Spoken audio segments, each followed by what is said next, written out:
that matters is staying alive. Hey, Tony. And earning a spot at the big dance.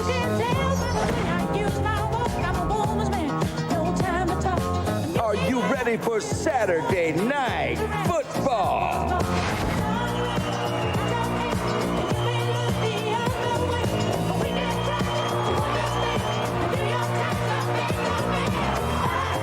Now let's dance. It's been 11 months since Ray Lewis and the Ravens stood astride the football world. Now they return to the scene of their greatest triumph, looking to again strut down the path that leads to a Super Bowl crown. The big stage is all that's eluded Warren Sapp and Tampa Bay. But now it's time to stand and deliver a playoff berth. Anything less could be the last dance for the Bucs as we know them. Here, Tony. Whoa, watch the hair, baby. It's time to suit up and get down on Monday Night Football's Holiday Bash. Don't drop that ball yet. Hit it. Come on and hit it. Come on and get ready. Are you ready for some football? A Saturday edition? Yeah, baby. The Ravens and the Bucs are on a very special mission to wrap up the year with some sizzling flash on Monday Night Football's Holiday Bash. A beautiful night on the Gulf Coast of Florida. Temperature in the mid-60s as you look at downtown Tampa. And a few miles to the north is Raymond James Stadium. And out onto the field come the Tampa Bay Buccaneers with a record of 8 wins and 6 losses as they get ready to host the world champion Baltimore Ravens, led by the great middle linebacker Ray Lewis on this Saturday night special. I'm Al Michaels. Welcome to Tampa. The Baltimore Ravens come to town. They cannot win the AFC Central title. Pittsburgh's already clinched that, but they can clinch a wild card spot tonight. They have won 6 of their last 8. They come in with a record of 9 wins, 5 losses off a shutout over Cincinnati, and Coach Brian Billick thinks they are primed for a good playoff run. Meanwhile, the Tampa Bay Bucs, for the 3rd year in a row, started with a record of 3-4. But they're hot now. They have won 4 of their last 5 and come off their best game of the season. They routed New Orleans last week, but their coach, Tony Dungy, sums it up by saying, "We handle adversity very well. We have trouble with prosperity." So which Bucs team shows up tonight? Dan Fouts, conventional wisdom, says a very low-scoring, tight game tonight. What do you think? Now, when you talk about these two teams, the first thing that comes to mind is defense. Both teams are led by dynamic personalities and players. Warren Sapp for the Bucs, Ray Lewis for the Ravens. Now, the key to tonight's game will be which team's defense can establish their will and impose it on their opponent and sustain it throughout the game. Now, the Ravens claim to be playing championship-style defense lately, but 2 statistics could haunt them tonight. Number 1, they've given up over 150 yards rushing in the last 2 games. And secondly, turnovers, they've only been able to create 24 in 14 games. Now, that's 10 fewer than their opponent tonight, the Tampa Bay Buccaneers. And Ray Lewis doesn't want to see a repeat of that as he gets his team jacked up for their appearance in Tampa. Tonight's air and ground stats are brought to you by FedEx. Best matchups of the season. Should be a great game. Yes, it should, Al. Quote the Raven, nevermore. You know, I'm sure Edgar Allan Poe had never met Shannon Sharpe when he penned those words, because Shannon's always flapping his beak. Although he was strangely silent this week, I'm thinking Ray Lewis might have grabbed him and told him to zip his pie hole vis-a-vis his defensive mentor at the University of Miami, Warren Sapp. Let sleeping defensive gods lie. Plus, it's time for the Ravens to start focusing on the summit, because they've lost some key men down below in the Glacier Field this year. Leon Searcy, Jamal Lewis early, Mike McCrary late. On the Tampa Bay injury front, we've lost another Gramatica. First it was Billy, now it's Marty. When will the madness end? I'll tell you when it'll end, when these two guys quit celebrating 22-yard field goals like it was VJ Day. Hey, Sailor, get over here. Give me a kiss. Hey, meanwhile, neither team hopes the madness ends until February 3rd. That's the date of the Super Bowl in New Orleans. Great matchup on this Saturday night. Baltimore and Tampa. Thanks, Al. Ray, your defense recorded their first shutout last week against Cincinnati. Do you feel that the defense is playing as well as it did last year right now? I think we're getting there now, Eric. I think we're at the point right now where we know it's playoff time. We're at the point right now we know defense win championship, and we're trying to go ahead New Orleans. We need to do it tonight. You're playing against two different types of backs tonight, Warrick Dunn and Mike Allstott. What is the approach for each of these running backs? Honestly, Eric, we're built for both of them. I mean, if you want to put outside in the game, we got Sam and Goose. If you want to put Warrick Dunn in the game, we got Adela Thomas and Peter Bower. And then I'm scraping everything up. So, hey, let's play football. Thanks, Ray. Thanks, Ray. Al? All right, thank you, Eric. Ray Lewis, the last time he was here, of course, it was for the Super Bowl. Martin Gramatica with the pulled hamstring incurred last week on the shelf tonight. Thus, Doug Bryan, who had been out of the NFL this year, then kicked off for Indianapolis, oddly in a Monday night game a couple of weeks ago, and then he was released by them and signed by Tampa. Jermaine Lewis, one of the very best in the league at running back kickoffs and punts, will return the opening kickoff on this very balmy night. Two teams, each trying to, in effect, clinch a playoff spot as it's taken at the 4. Lewis stumbles, falls down at the 21-yard line, and then is tackled at the 24, and we begin with a flag on the first play as Dick Hantak is the referee tonight. And it will be against Baltimore, so Lewis falls down, and then they'll wind up getting penalized half the distance to the goal line. Let's check in with Melissa. After we hear from Dick Hantak, we'll go down to Melissa. Official call right here. During the return, number 50, 10-yard penalty, first down. As noted, now to Melissa. Well, Al, even though these two teams have never played each other, the head coaches, Brian Billick and Tony Dungy, have great familiarity. They worked together in Minnesota in the early 90s. Billick, the offensive coordinator, Dungy, the defensive coordinator. So isn't it ironic that last year Billick won a Super Bowl with that record-setting defense, and this year Dungy's offense has thrown more passes than any team in the league this year. Both coaches told us that after sitting next to each other for so many years, they each know exactly what the other one is thinking and what his tendencies are, so it should be a classic chess match, Al. A great deal of respect for each other, trying to outsmart each other tonight as Billick's team begins with a Terry Allen 2-yard run up to the 16, so it's second down and 8. Elvis Gerback hands the ball off to Allen, and he goes nowhere as we meet the Baltimore offense. Elvis Gerback, University of Michigan. Terry Allen, Clemson. Sam Gash, Penn State, Nittany Lion. Kadri Ismail, Syracuse University. Travis Taylor, University of Florida. Shannon Sharp, Savannah State. Jonathan Ogden, UCLA. Edwin Militalo, University of Arizona. Mike Flynn, University of Maine. Benny Anderson, Tennessee State University. Kip Vickers, University of Maryland. Now Gerback retreats on third down and 8. Over the middle, completes the pass to Mo Williams, who comes in on third down, and they convert a first down up to the 29-yard line. That's one thing that Elvis Gerback must do tonight, is be very patient and be willing to take the dump-off pass, as he did that time to Mo Williams. When Williams comes in the game, he adds a lot of speed to this backfield of the Buccaneers. Good pass protection for Gerback, and a fine throw and a key pickup, first down there for the Ravens on their first third down. 12-yard gain, Williams out. Allen back in. Jason Brookins, their other running back, is still hurt. Hope to have him back next week with the Ravens. And Allen juggles the pass as he was in the grasp as the ball was approaching him of Derrick Brooks. I'll tell you what an odd year it's been for Baltimore as far as their offensive backfield goes out. They are now considering Terry Allen to be fresh legs. He's been in forever.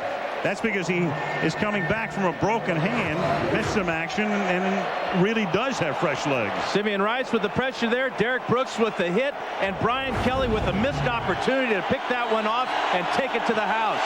Second down and 10 now from the 28-yard line. Gerback to the air again a flat-out drop by Shannon Sharp. Another third down coming up. Here is the Buccaneer D. Marcus Jones, University of North Carolina. Anthony McFarland, LSU. Warren Sapp, University of Miami Hurricanes. Simeon Rice, University of Illinois. Sheldon Quarles, Vanderbilt University. Jamie Duncan, Vanderbilt University. Derrick Brooks, Florida State University. Brian Kelly, University of Southern California. Rondé Barber, University of Virginia. John Lynch, Stanford University. Dexter Jackson, Florida State University. And now on 3rd and 9, that is an interception, and that's Rondé Barber's 10th of the season. A late Christmas gift after it looked like the Bucs had squandered another good opportunity. A deflected pass deflected back into the hands of Rondé Barber. 3 deflected passes now for Gerbach in a row. Rondé Barber had 3 interceptions last week against New Orleans. Derrick Brooks, the playmaker in the middle, deflects it to Jamie Duncan, who volleyballs it over to his running mate there, Rondé Barber. And Barber on his way to the Pro Bowl with 10 interceptions. That leads the NFL. Well, much like hockey, they can only give out 2 assists on 1 play, and they both were received there. And he now holds the record for a single season with 10 for the Tampa Bay Buccaneers. And that's the first guy to come up with double figures in interceptions in 11 years since Mark Carrier did it with the Bears in 90. And they begin with Riddell Anthony carrying it on an end around, and he's taken down behind the line of scrimmage by Rob Burnett. And for Elvis Gerbach, you're looking at a guy who's going to lead a team into the playoffs if they win tonight, but now with 3 more interceptions than touchdown passes. And Rondé Barber, whose twin brother Tiki is involved in tomorrow's big game, the Giants in Philadelphia. You sure that's Rondé and not Tiki? You never know. I tell you what, he's got almost as many receptions as his brother. 2nd and 13, and that pass is thrown behind Carl Williams, and Dwayne Starks is there covering. Here is the Buccaneer offense. Brad Johnson, Florida State University. Warwick Dunn, Florida State. Mike Allstott, Purdue. Keyshawn Johnson, the real USC. Carl Williams, Texas A&M Kingston. Dave Moore from the University of Pittsburgh. Kenyatta Walker, University of Florida. Randall McDaniel, Arizona State. Jeff Christie, Pitt. Cozy Coleman, University of Tennessee. Jerry Wunsch, University of Wisconsin. 3rd and 14. Keyshawn Johnson saying the real USC, University of Southern California. I think because South Carolina's in town to play on the Outback Bowl. That's thrown over the middle to Allstott, and he is stopped at the 35-yard line, so they get the turnover and can't cash in. Jamie Sharper makes the tackle. Line of scrimmage will be the 35-yard line. And that would be pushing Doug Bryan back too far to try a field goal. So the Raven defense comes up with 3 solid plays there. You have to question the Buccaneers' first offensive play, though, as well as they ran the ball last week against New Orleans, to come out with a reverse to Riddell Anthony that got nothing. Jermaine Lewis is back to receive the kick. Mark Royals will need to try to angle it or pooch it. And he angles it. And the play is made at the 1-yard line by Dwight Smith. And that was quite a play by Smith because he had fallen down. He had slipped on the turf. He got back up and keeps it from going into the end zone to pin the Ravens deep. He gets knocked down, gets back up, wins the battle. Their second possession begins at their own 2-yard line with Gerbach retreating to the end zone and then going deep, and the pass is incomplete. Great coverage that time on Shannon Sharp going down the sideline. Rondé Barber and John Lynch both covering on the play. 2nd and 10. One thing about the Bucs is they will bring pressure from their front 4. Anthony McFarland, number 92 right here. Actually, the other side here. Watch out as he fights through the double team of Ed Flynn. Gets pressure on Gerbach, but not in time. 2nd and 12 now. Terry Allen is the eye back. And Allen trying to give them some breathing room. Takes it out to the 4 where Warren Sapp, big number 99, makes the tackle. Shows you just how important that play by Dwight Smith was to pin the Ravens deep in their own end here, where Sapp and McFarland in that front 4 can control things and let the secondary make plays. So tough to throw against Derrick Brooks in the middle. Rondé Barber now in nickel will move to the inside as Donnie Abraham comes in to play the corner on the outside. Three wideouts here. Mo Williams is the sole setback. Gerbach fires, and that pass is almost intercepted by Donnie Abraham. So Gerbach has thrown one interception and two near interceptions. And he may be hurt. Been under pressure on almost every ball he's thrown tonight. On the outside, here's Abraham and Travis Taylor here.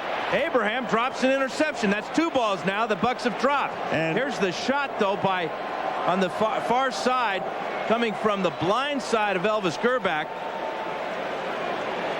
And that's Warren Sapp. Who else? But the big injury is to Marcus Jones, because he is down and writhing in the end zone. The Buck defensive end, as you look over at the Raven bench, their backup quarterback is Randall Cunningham, who is 2-0. But the attention right now is being paid to Marcus Jones as you look at Cunningham, who filled in midseason and won both starts in relief of Gerbach. Well, Gerbach's upside, as we saw in Kansas City last year, is potentially 4,000 yards. But his downside is something that they had in Trent Dilfer last year. Dilfer would not have thrown that pass. He was a good field manager. He kind of knew that he wasn't capable of 4,000, so he didn't make throws like that.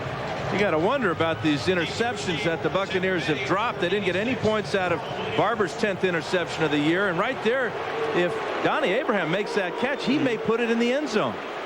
Now Kyle Richardson to punt. That was a pretty key 2-yard pickup to the 4-yard line, because Richardson has had 6 punts blocked in his career, plus 2 in a playoff game last year.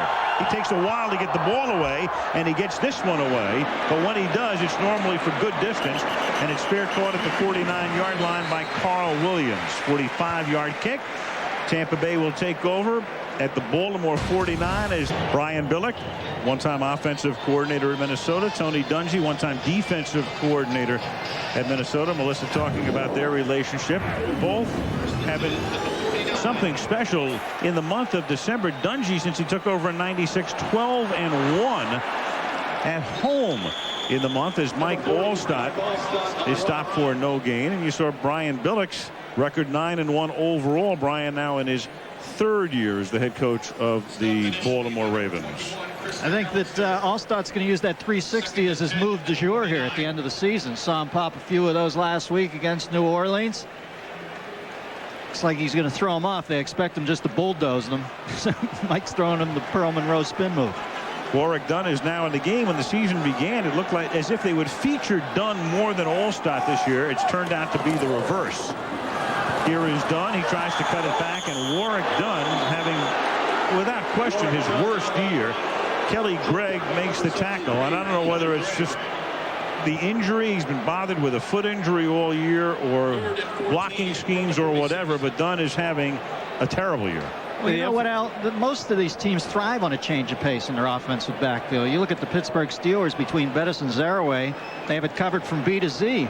But Tampa Bay over the years has always thrived when one or the other back picked up most of the carries, be it Allstott or Dunn. Either one, just make sure one of them gets most of them. We saw that one number, and that says all you need to know. His average rush 2.7 yards per attempt, as Johnson gets hit as he throws, intended for Dunn, and overshoots him. Dunn was covered by Ray Lewis. So it's 4th down and 14. And again, the Bucs started drive in Baltimore territory and could do nothing with it. They've run 6 plays, and they have negative yardage for those 6 plays. But the emphasis on the running game is more north and south now with Mike Allstott in the game. They want to use Warwick Dunn just as they did there as a 3rd down receiver out of the backfield, but Ray Lewis had tight coverage, forced that high throw. Now Mark Royals, whose last punt pinned Baltimore at the 2-yard line, floats one toward Lewis, but angles it out of bounds off the side of his foot, and this time Baltimore will begin the drive at its own, as they keep marching it off, 27, make it 28-yard line. And Gerbach appears ready to come back into the game. And here he comes with 8.5 minutes to play in the opening period. So Elvis back at the helm after a 25-yard punt by Mark Royals. it orders pizza. Official word from the Ravens, he has bruised ribs. Remember, he missed 2 games earlier this year with injured ribs, so something to keep an eye on. As for the Buccaneers, Marcus Jones, he has a sprained right shoulder. His return is questionable. And that's why Steve White, number 94, is in the game in place of Jones after Terry Allen picks up a couple, and you look at Jones. You see that yards per attempt stat there on Elvis, Al. I'll tell you what, Dilfer's was even a little more incrementally better last year. So it's, like I said, if they're not going to get the big numbers out of Elvis, they're going to at least expect him to manage the game so the defense can have that hero mentality like they did last year with Elvis. Well, Gerback was very candid earlier this week. He rated his year as subpar. Doesn't mince words. Terry Allen makes the catch and is taken out of bounds by Derrick Brooks. And the reason it's been subpar is he's used to making plays down the field. When he was with Kansas City, Dennis talked about those 4,000 yards. But this is a different style of offense. This is one that Trent Dilfer did a great job for them last year. But you got to be patient. You got to throw the check downs, hit the tight end, and occasionally go deep. But getting Travis Taylor is important for Gerback to get him involved. One big advantage that Dilfer had that Gerback doesn't have is the presence of Jamal Lewis, the running back. And that pass comes close to getting intercepted by Rondé Barber, intended for Condre Ismail. Perfect coverage. And ironically, Gerback has come over here from Kansas City, and I know it wasn't a trade, but Priest Holmes now resides in Kansas City. He's up around 1,850 total yards. So you have to wonder who has accrued better from the other team in the offseason. Little irony here, because as Kyle Richardson gets ready to punt, everybody thought the conventional wisdom was that Brad Johnson would wind up with Baltimore, but he chose Tampa. Meanwhile, a bad kick that rolls out of bounds at the 38-yard line. And you wonder how the pressure that Richardson faced last time he punted affected that punt. Game begins and Fitz starts. Bowl is Oregon, Colorado, then Illinois, LSU on Tuesday night, Maryland, Florida Wednesday night, and then Thursday night, the 3rd, the Rose Bowl, the national championship game from Pasadena, Miami against Nebraska. Tampa Bay's 3rd possession, -5 total yardage on their first 2 possessions, and from the 39, Brad Johnson throws, and that is caught. Keyshawn Johnson almost dropped it, but was able to secure it. Gets tackled by McAllister. The other night, Michael Jordan scored 6 points for the Wizards in their game against Indiana. Tonight in Washington, look at that. Jordan scored 51 points as the Wizards beat the Hornets 107-90. Unreal. Well, and you know, unreal quit meaning anything to me vis-a-vis that guy a few years ago. It's like ever since I saw him come out of that sick bed in Utah, anything goes. Unreal. At the age of 38, scoring 51 as Johnson on 2nd and 1. Jams it into Keyshawn Johnson. Johnson to Johnson for a first down at the 43-yard line. That's the one thing about Keyshawn Johnson. At 6'4", 215 pounds, he has the power and size to get inside even a big corner like Chris McAllister. And the confidence from his quarterback that he's going to make the catch in traffic. 104 catches in traffic for Keyshawn this year. Next one will break Maury Wills' record. 1st and 10 at the 44-yard line. Against a 4-man Baltimore front, and they give it to Warwick Dunn. He has a little bit of room to roam. The umpire goes down in the pile as well. And let's take a look at the Baltimore defense. Rob Burnett, Syracuse University. Sam Adams, Texas A&M University. Tony Saragusa, Pitt. Adalys Thomas, Southern Miss. Peter Boulware, Florida State University. Ray Lewis, University of Miami. Jamie Sharper, University. Of Virginia! Dwayne Starks, University of Miami. Chris McAllister, University of Arizona. Corey Harris, Vanderbilt University. Rod Woodson, Purdue University. 2nd down and 6. Mike Alstott carrying the ball. So we saw Dunn and now Alstott close to a first down. 2 guys coming out of the Tampa backfield. Eric, Who's going to be the more effective tonight? What do you think? Well, Al, I really believe they should feature Warrick Dunn against this Ravens defense because of his quickness. They should run quick traps and draws. Plays that take a long time to develop won't work because of the quickness of this defense. I really don't think they should feature Mike Allstott. He's not quick. He's a power back, and he's not really able to make people miss. He's a straight line runner, and that is what this Ravens defense likes, straight line runners. So we'll see what Dunn does tonight in a year, as we say, that his average per carry is only 2.7. Dunn set it up, and then Allstott picks up the first down. But in talking to Allstott yesterday, he says he's healthy as he's been all year. And I guess that anybody that saw the game last week against New Orleans, when he went for 101 yards against that defense, broke many tackles, showed a lot of power, and the Buccaneers feel that on the right side with Jerry Wunsch, where they hit that time with Allstott, they have a size advantage, and the power just may work on the outside. And Dungy can play mix and match. They're both in the game here. Allstott the fullback, Dunn is the tailback, and Johnson to throw. Guns it over the middle, and it's almost picked off by Lewis, who had 2 last week against Cincinnati. Well, that was the amazing thing about Lewis in the Super Bowl last year, the way he drops into these patterns, Dano? Well, he's got great speed, he's got great depth, and he's got awareness. He has to fight behind the umpire there, Carl Madsen. Maybe, just maybe, Brad Johnson didn't see him hiding behind the umpire.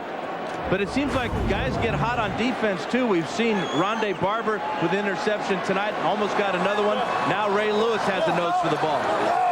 2nd and 10. They flank Allstott out to the left. Line him up as a wideout. Give the ball to Dunn. And Warrick can go nowhere. Minimal gain, if any. Ray Lewis is there. So Lewis drops into coverage and then makes the tackle at the line of scrimmage on the next play. Well, the locals are restless. Now they're restless because this man is the quickest linebacker in football. Real speed here, recognizing, dodging the block of Randall McDaniel, making the tackle on Warrick Dunn. Saragusa took on 2 men. It looked like he was wearing them like water wings. Tony was questionable tonight. He even suit up after being featured in the teams. 3rd down and 9 as Johnson sets, throws, and jams it into the tight end. That's Dave Moore, but he's a little short of the first down. Needed 9 and got about 8.5. Carnell Lake, the longtime Steeler, makes the tackle, and Dungy taking a look, trying to line it up to see if he got the first down or at least how close they are. Yeah, it's decision time then for Dungy. It appears they are about 6-7 inches short. What a catch by Dave Moore. So now without Grammatica, you're looking at Doug Bryan if you want to try the field goal from about 42 yards. Or do you give the ball to Allstott behind Jameel Cook and run the power at the Ravens? Well, you know, opposition teams are only 15 out of 33 for field goals this year against Baltimore, Al, which is an amazing stat. It's almost like they get fast guys coming off the corner, Woodson McAllister. They get press up the middle with their bulk. And then this Adalius kid can jump like an NBA guy. They've got all the components to get into the kickers' heads. Well, the crowd is booing. You know, it's going to be a very low-scoring game. Points are at a premium, and I'm sure that's factored into Dungy's equation here. And against another opponent, he might go for it. But here's Bryan with Royals to hold from 42 yards, and the kick is good. So I think if Dungy thought it would be a high-scoring game, a shootout, if he matched up against some other opponent, he might have gone for it. But in a game like this... Hey, Buccaneers, I'd like to wish our military troops a Happy New Year. Thank you for serving our country and protecting our freedom.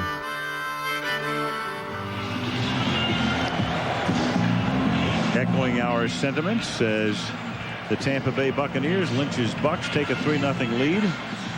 John Lynch 3 times to Honolulu. Wouldn't be surprised to see you there again on February the, what is it, the 8th or 9th? February 9th this year. 9th this year. The Saturday. Kickoff fielded at the 6-yard line by Jermaine Lewis. And Lewis comes back out to the 31. Let's go to the field then, Melissa Starr. Well, Al, as we talked about the last time the Buccaneers played on Monday night, John Lynch has practiced the same ritual before every game of his 9-year NFL career. Right before he runs out of the locker room onto the field, he reads an inspirational note from his wife, Linda. She writes a different note every week. And given the importance of this game, I asked her after what she said to John in tonight's note. She said, "This is such a great opportunity for you and the team to prove yourselves against the defending Super Bowl champion." She highlighted how much she believes in him. She said, "Have fun, but most important, do not forget about the details." I just want to know if it was laced with Chanel number 5. Well, I know that's Johnny's first impulse on the field is to have fun.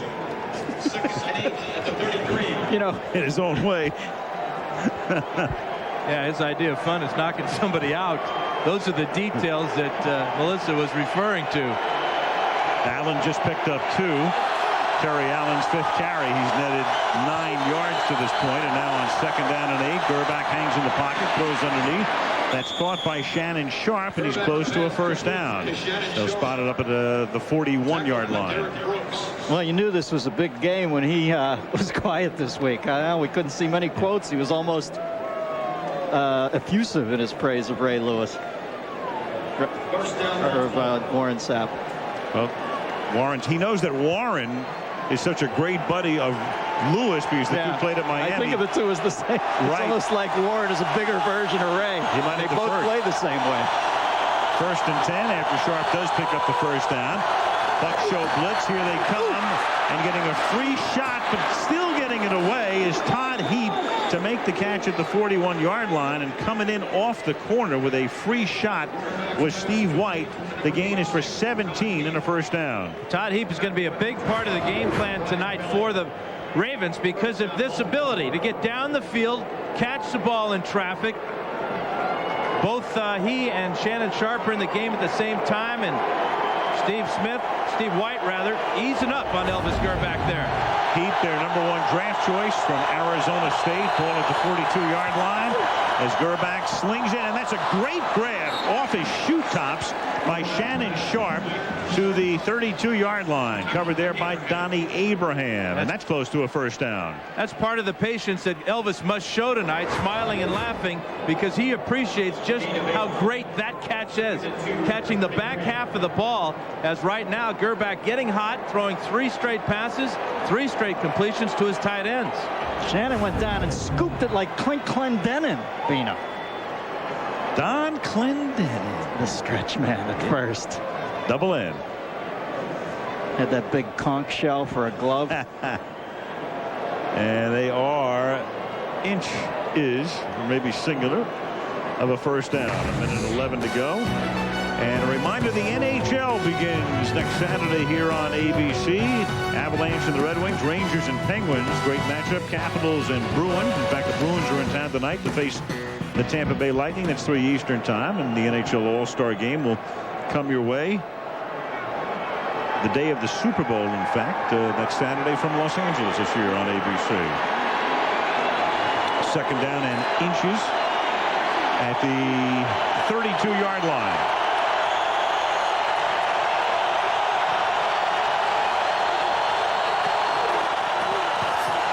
Gerback chased, and then he just throws it away.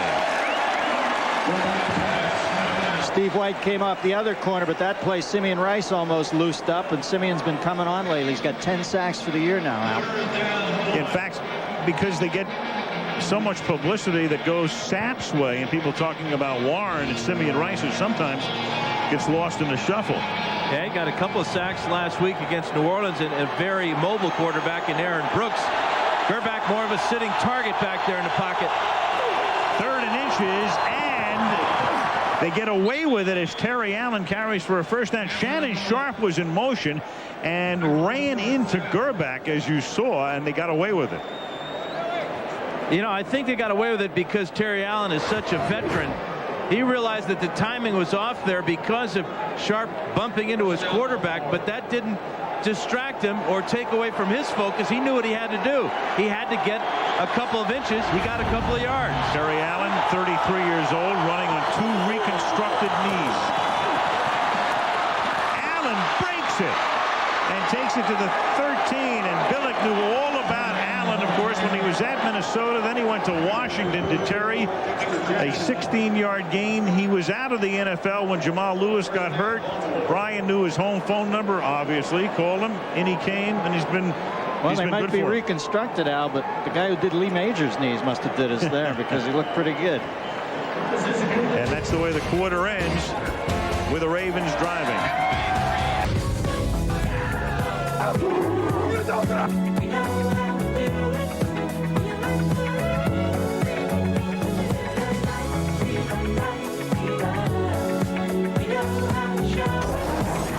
And the second quarter begins with Tampa leading 3-0, and Mo Williams taking the ball for a gain of about 7 behind an Ian Badejo block.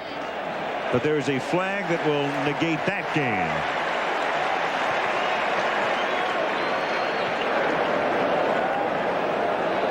That look says it all. That was a critical mistake, as the Ravens have been rolling on this drive. 4 first downs so far, 2 passing and 2 running. But you can see the difference when Mo Williams comes in the game. He's got the speed to get the corner.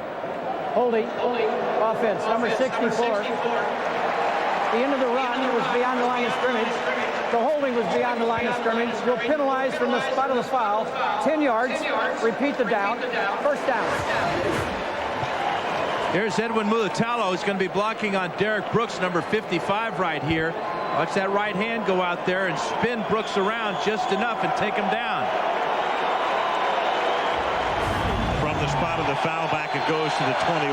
That's an 8 yards behind the original line of scrimmage. So it's 1st and 18 from the 21.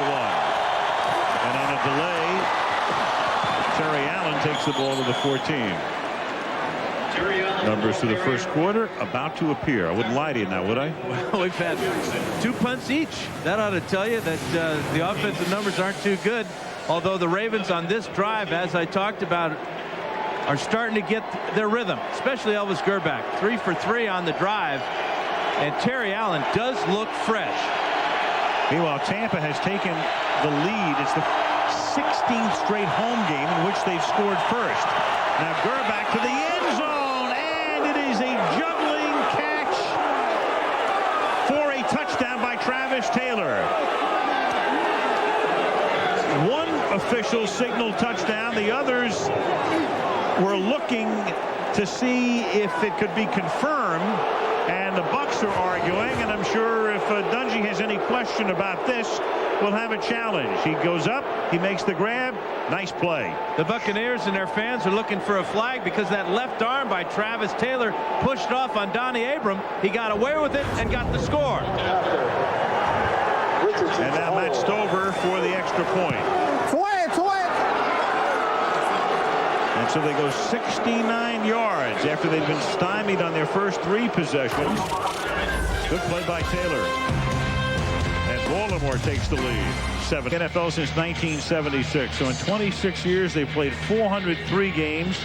They've returned more than 1,500 kickoffs. No touchdowns. That woman is Melinda Rosser from Temple Terrace nearby. And she wins $1 million if the Bucs return a kickoff for a touchdown as part of a promotion. Aaron Stecker last week returned one, a club record 86 yards. And Melinda will see if this one can be run back by Stecker from 103. But no, he gets tripped up at the 33-yard line. Dwayne Starks makes the tackle. And let's check in with Melissa. Well, Warrick Dunn has certainly been in the Christmas spirit lately. Last week, he continued his annual program called Homes for the Holidays. Dunn helps disadvantaged single mothers in his hometown of Baton Rouge, Louisiana, and here in Tampa become first-time homeowners. He makes the down payment on a new house, furnishes it, and stocks it with food. In the last 5 years, he has helped 28 families. The reason he does it, to make his mom, Betty, proud. I'll tell you more after this play. All right, as Johnson on first down throws. And that is caught spinning around is Keyshawn Johnson for a gain of 8. And Melissa, as Paul Harvey would say, the rest of the story?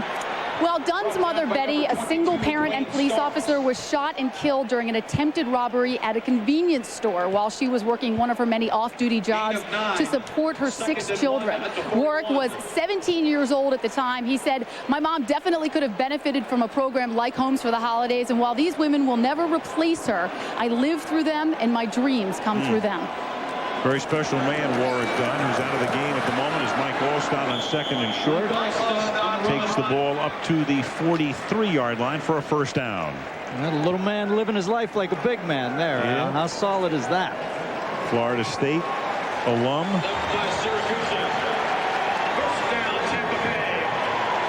And as we said at the beginning of the year, new offensive coordinator Clyde Christensen really wanted to feature Warrick Dunn. Give him room to roam, and there's Clyde working from the sideline, and it is Clyde himself who pulls the plays into Johnson's helmet. First down as Johnson throws, and that one is batted and knocked down, incomplete. But as it turned out, it's been partially because of Dunn's bad foot. Mike Allstott has done the bulk of the ball carrying. You know what? Other than the running backs, I'll tell you what move I love by Dungy is the insertion of Carl the Truth Williams into the starting lineup over Jack Pez Green.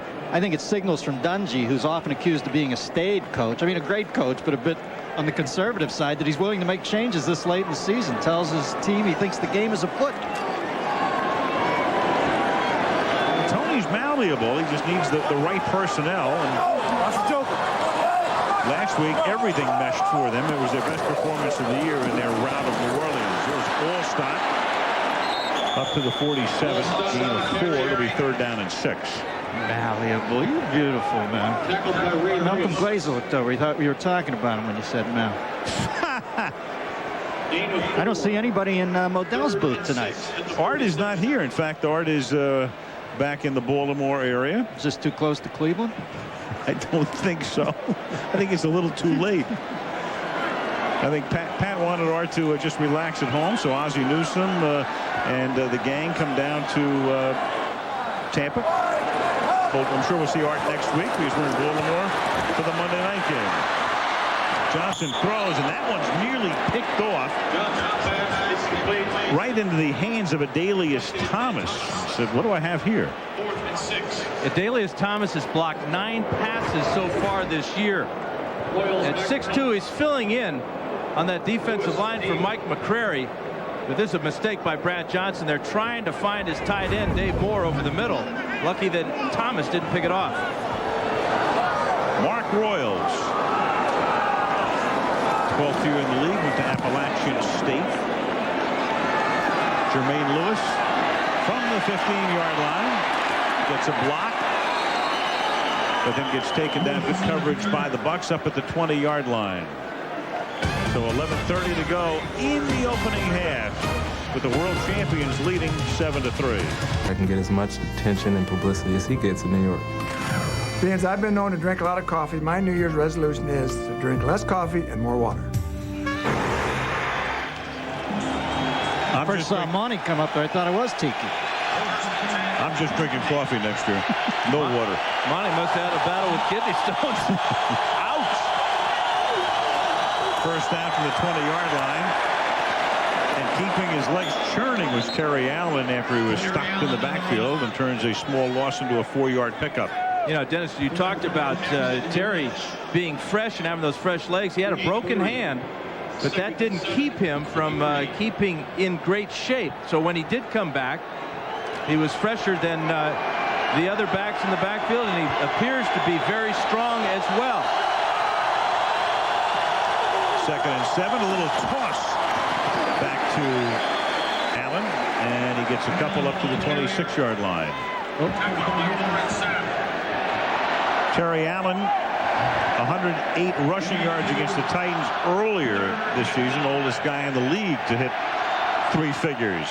He's got 10 carries tonight, and Matt Cavanaugh told me that he wants to get him about 22. We'll see Mo Williams in there at times, as we've already seen him, and we'll also see Ian Badejo spelling the two of them. He has 41 yards on those 10 carries. And Garback under pressure from Rice and from Sapp. And hurt again. Yeah, that sack by that Sapp, and Simeon Rice is going to go right around Jonathan Ogden. Here is Rice. What a get off. The play action fake did not fake anybody. Not sure why the Ravens were trying to fake the draw here at 3rd and 5. Sapp coming free as well. That was a 14-yard sack. Flag is thrown as the punt, and And another flag at the 48-yard line because Carl Williams called for a fair catch and he was interfered with. So two separate penalties. One thrown as Richardson got the ball away, and the other for interfering with a fair catch. Now the Buccaneers should get great field position, but they've had great field position all night, and they only have 3 points to show for it.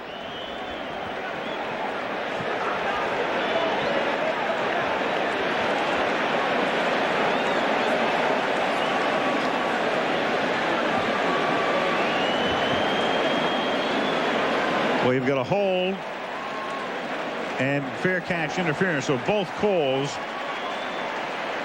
are against the Ravens. And they'll take possession, and they'll take the interference call on the attempt to make the fair catch by Carl Williams. There are multiple fouls on the offensive team. Holding, offense number 59. That penalty is declined. We have interference, fair catch interference against the kicking team. It'll be 15 yards, first down. And that's going to set him up at about the 37-yard line. If I was the Tampa Bay Brain Trust, I'd give this one to Brad Johnson. Go ahead, you make the call. Go deep. Eastern and Pacific and 8:30 Central and Mountain right here, The Job on ABC. You know, Leary's a mensch with that fireman's charity of his, Al. Yeah. He gets the money out directly. You got to admire that kid. First out of the 36-yard line, Tampa. Going deep, Johnson going for it all, but into good coverage intended for Keyshawn Johnson, covered by Dwayne Starks. Wither Elvis Gerback. Melissa, what's the story? Well, clearly he is getting beat up tonight. In addition to the bruised ribs that he suffered earlier in the game, now he has a strained right groin. They've been working on him, and his return is questionable. And again, Randall Cunningham is the backup quarterback. So Gerback with 1 touchdown, 1 pick tonight, trying to walk it off, and there's Randall at the ready. Second down and 10 now from the 36-yard line.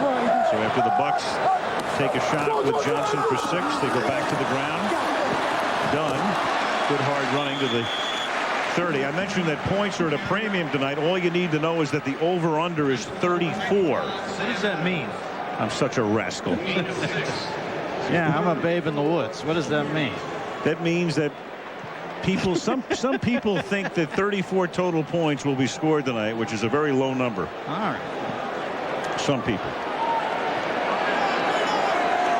Now it's 3rd and 4, speaking of 34. Just to finish the story. At the 30-yard line. Johnson throws, and that is caught by Warwick Dunn for a first down at the 24. Dwayne Starks and Ray Lewis make the tackle. Just what Eric Dickerson was talking about, the effectiveness of Warwick Dunn on the draw play on the previous play where he kept his feet driving and picked up 6 yards, to this option route against Ray Lewis and the zone coverage of the Ravens. The one thing about Dunn, he's so tough. You know, he's going to get hit here by Ray Lewis on one side and Dwayne Starks on the other. They love to go to him on 3rd down. He leads the club at 26 third down receptions for first downs, and that is caught. That's Allstott to the 20-yard line for a gain of 3. You know what's beautiful about Ray Lewis is he doesn't need much of a glide path to really crack you hard. I mean, the guy sets up and powers through his tackles. It seems like if he's only 1 step away.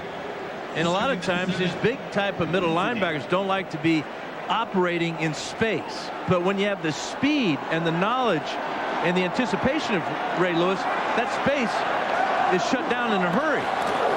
2nd and 7. Johnson buys time, throws, and that's incomplete. Reaching and stretching for it was the backup tight end Todd Yoder, covered by Anthony Mitchell.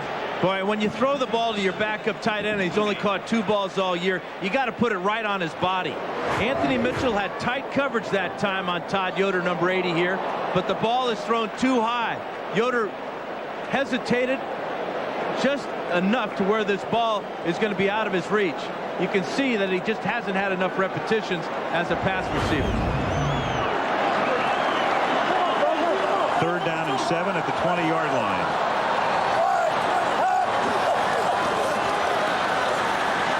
Johnson surveying, hit as he throws, and then throws it out of the back of the end zone. Keyshawn Johnson, the intended receiver, and he and Rod Woodson exchange greetings. But a great effort by Keyshawn, knowing he's running out of real estate at the back of the end zone.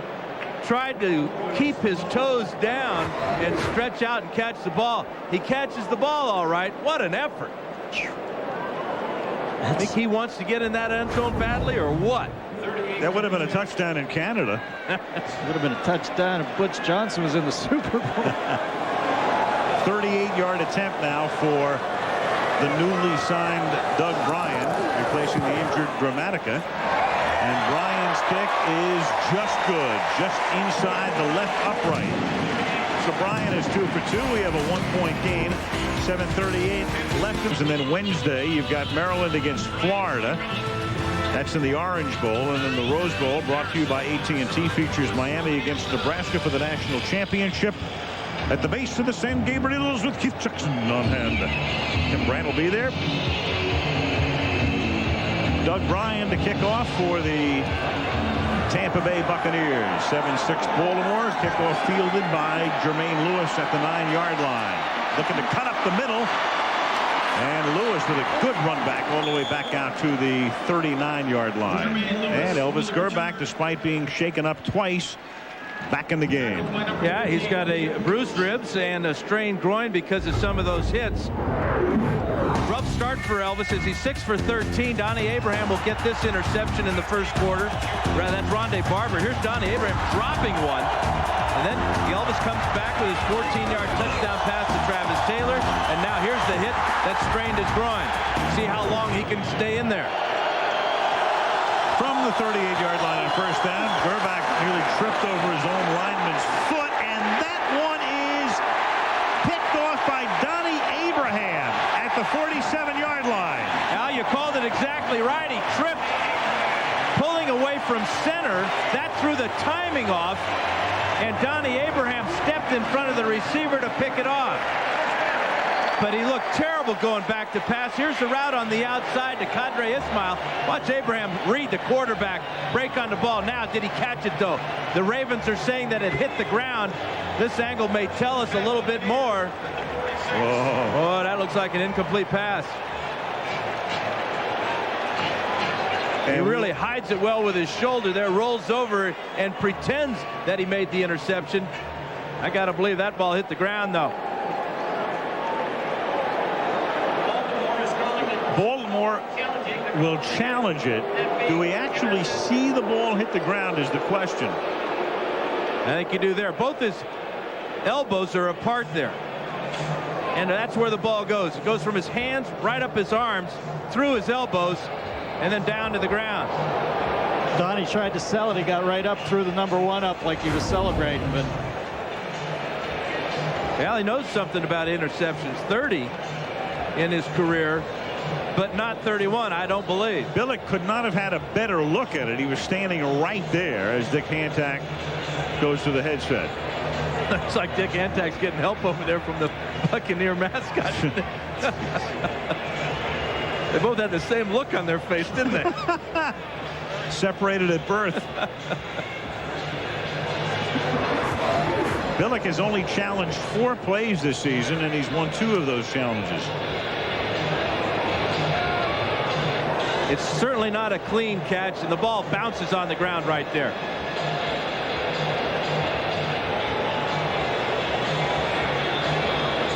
You got to wonder about that strained groin of Elvis and how it affected him as he pulled away from center and then threw late to the outside to Qadry Ismail.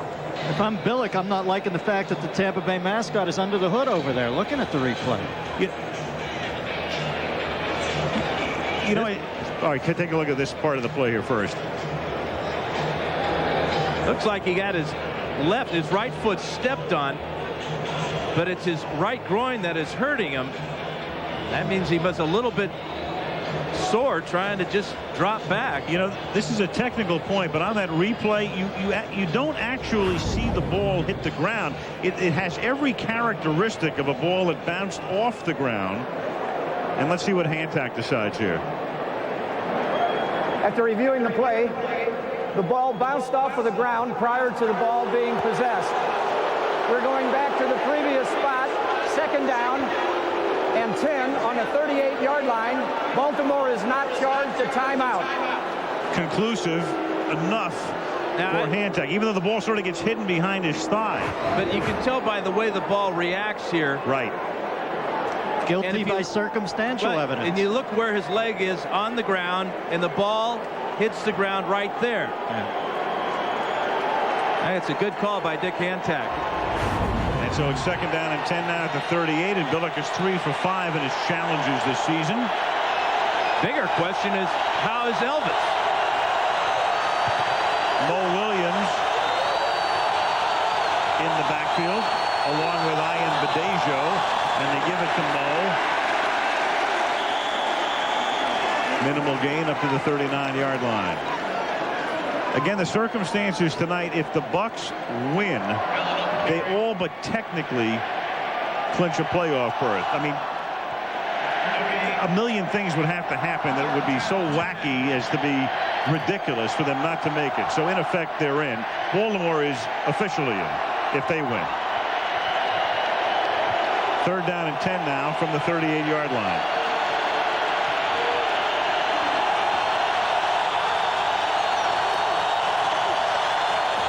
And that's caught over the middle by Allen, who fights his way up to the 44, but well shy of the 1st down. He's tackled by Shelton Quarles. Both teams are willing to play a field position game now.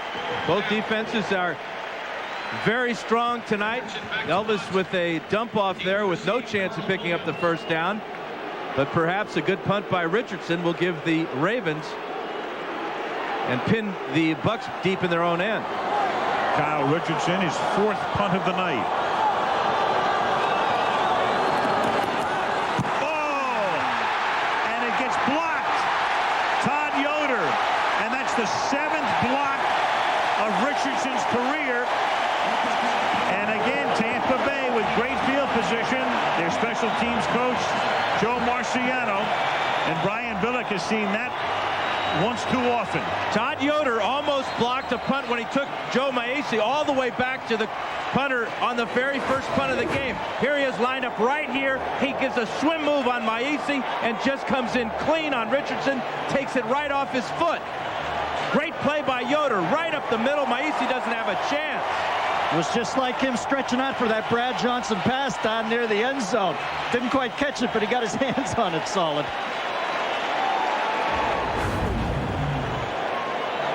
So the upside to Richardson is he's a great punter, but the downside is right there. He has a punt blocked every 54 punts, which is more than 4 times as much as every other active punter. 1st and 10 at the 23-yard line. And Johnson throws it underneath to the tight end. That is Moore, and he gets hog-tied by Ray Lewis. And Lewis is shaken. Yeah, in fairness to Richardson, I think that the center, Joe Maese, the rookie from New Mexico, was responsible for that last block. Rarely do you see Ray Lewis injured. He's not coming out of the game, but he really put a tackle on Dave Moore out there. Looked like he was flexing his arm as he was coming back to the huddle. Stays in. 1st and 10 now at the 12. Allstock goes to the middle. And he gets bunched up, but is able to chug forward to gain 3 to the 9-yard line. This is where the Buccaneers like to run the ball. That's why they don't have many touchdown passes. Brad Johnson with just 13 on the year. Keyshawn Johnson, everybody knows, just 1 on the year. In fact, Dave Moore is the leading receiver as far as touchdown receptions is concerned. He's got 4. See how much the Bucs pass in the red zone. Clyde Christensen calling in the play, contrary to what they've been doing for years. 2nd down and 7 now. The ball is at the 9-yard line. Under 5 to play in the half. Ravens up by 1. Draw. Done. Warwick to the 6-yard line, setting up a 3rd and 4. You know, when Ray Lewis comes back to the defensive huddle, flexing his arm like that, Al, he might as well be pumping up the defensive players. They so feed off his warrior mentality. You got 10 other guys who are lit on fire just by that simple gesture.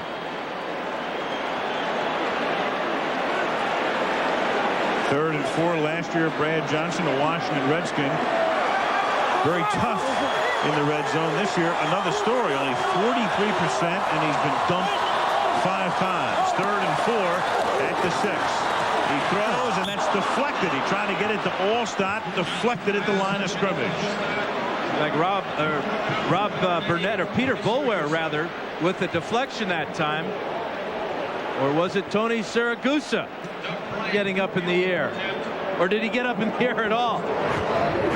Siragusa is number 98. There he is right there. Right hand is enough. As Brad Johnson rushed that throw to Mike Allstott. 75.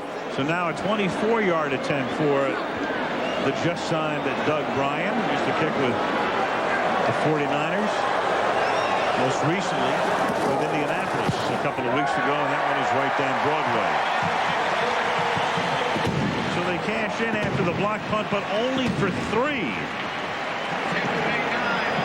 Gramatica saluting his at least temporary substitute as Tampa Bay takes the lead again. 9-7. Tonight's game being brought to you by Chrysler.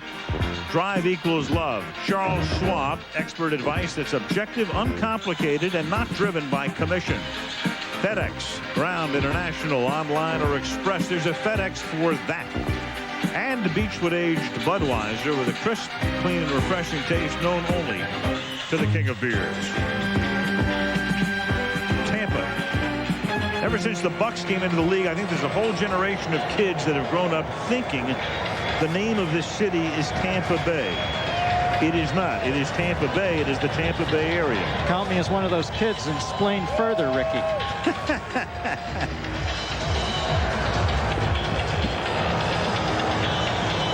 Tampa Bay Bucs, founded in the 1976 expansion franchise. The great John McKay recently passed away, was the first Bucs coach after a stellar career at the University of Southern California. We got a chance for any Bay effect snow tonight, Al? I don't think so. 82 inches up in Buffalo. See that? Yeah. Greg Williams sitting there in the backyard. At least they got out of town. They get down to New York, or at least New Jersey, to meet the Jets tomorrow. Bryan to kick off. Lewis fields the ball at the 9-yard line. And Jermaine Lewis gets run out of bounds by Yoder. So Yoder is all over the joint on special teams, blocking a kick, knocking him out of bounds. Yeah, good run back. We start talking about Sapp and Ray Lewis, which has been the Todd Yoder show tonight. Here he is on the very first punt of the game, number 80, pushing Maese all the way back into Kyle Richardson. Now watch Maese tackle Yoder as he gets by, but I think Yoder thinks he's got something going here. Watch the swim move and the acceleration to take the ball off of Richardson's foot. Right now it's Todd Yoder 3, Joe Maese nothing. Ravens after the Lewis run back at the 46-yard line, and then Gerback has to sling it out of bounds.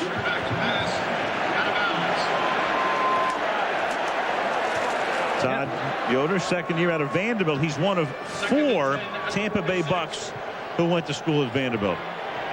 Smart players.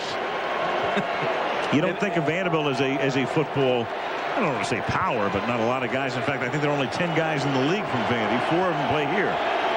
And if he only would have caught that pass earlier in the second quarter. 2nd and 10, the ball at the 46-yard line. Gerback under pressure, underthrows his intended receiver, Taylor. It looks like Elvis is having trouble just stepping forward and throwing the ball. That ball came up woefully short to the receiver on the outside, Travis Taylor. This doesn't look like he can bend his knees and really step into the ball because of that strained groin.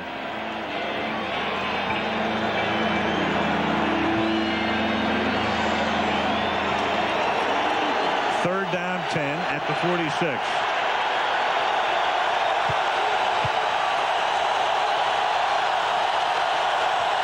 Gerback.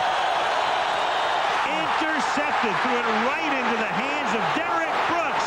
And Brooks is inside the 20, inside the 10, and Brooks is out of bounds at the 1.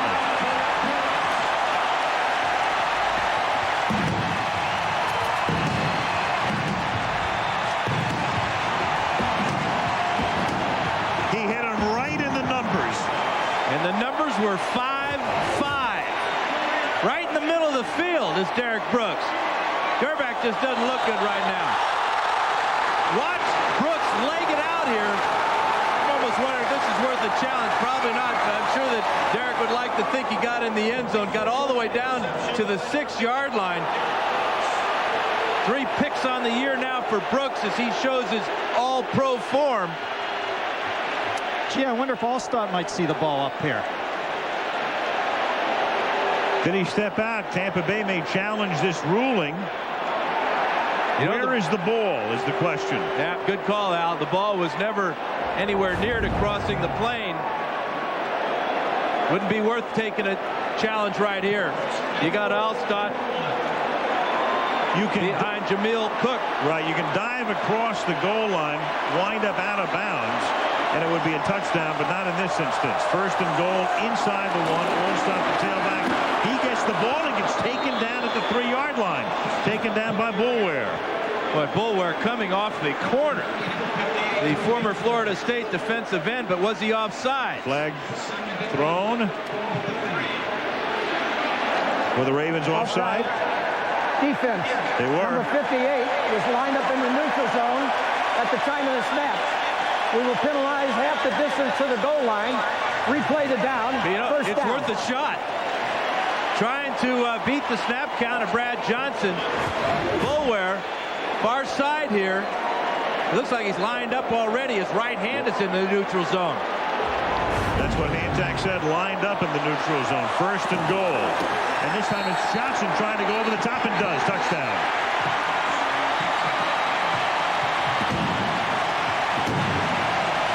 Talk about paying for a touchdown.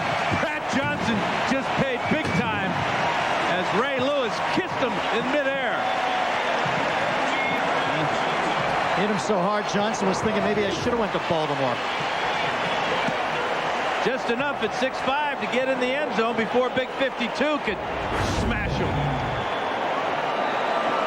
So the Brooks interception paid off on the touchdown by Johnson. Bryan tacks on the extra point, and with 3:05 remaining in the half,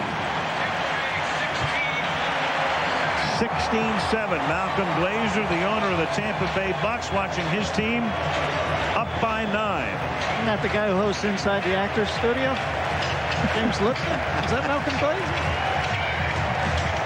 Kind of an interviewer is Lipton.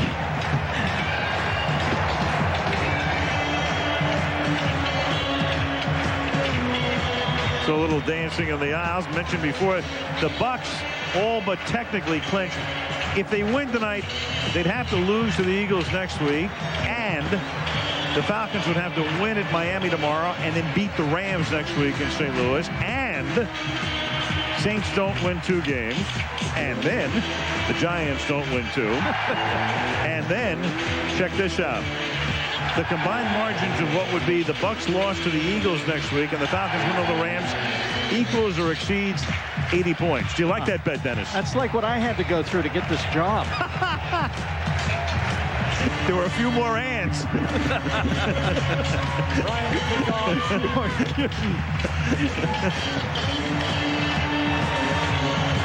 So even though they're not officially in if they win tonight, looks pretty good. I'll buy you a beer if they don't get in.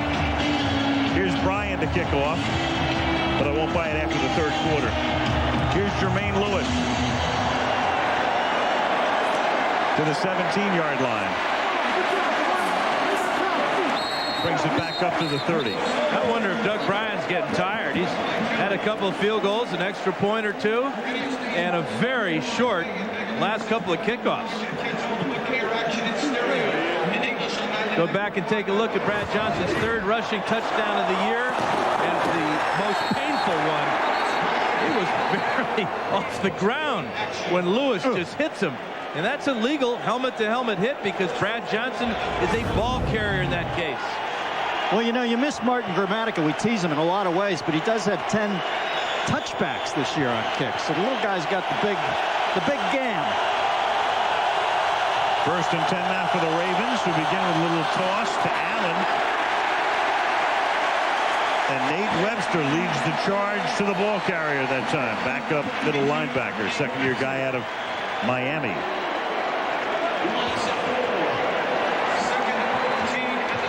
You know, Brian Billick may have a decision to make at halftime based upon how Elvis Grbac is feeling, and maybe wanting to spark his team in the second half by putting Randall Cunningham in the game.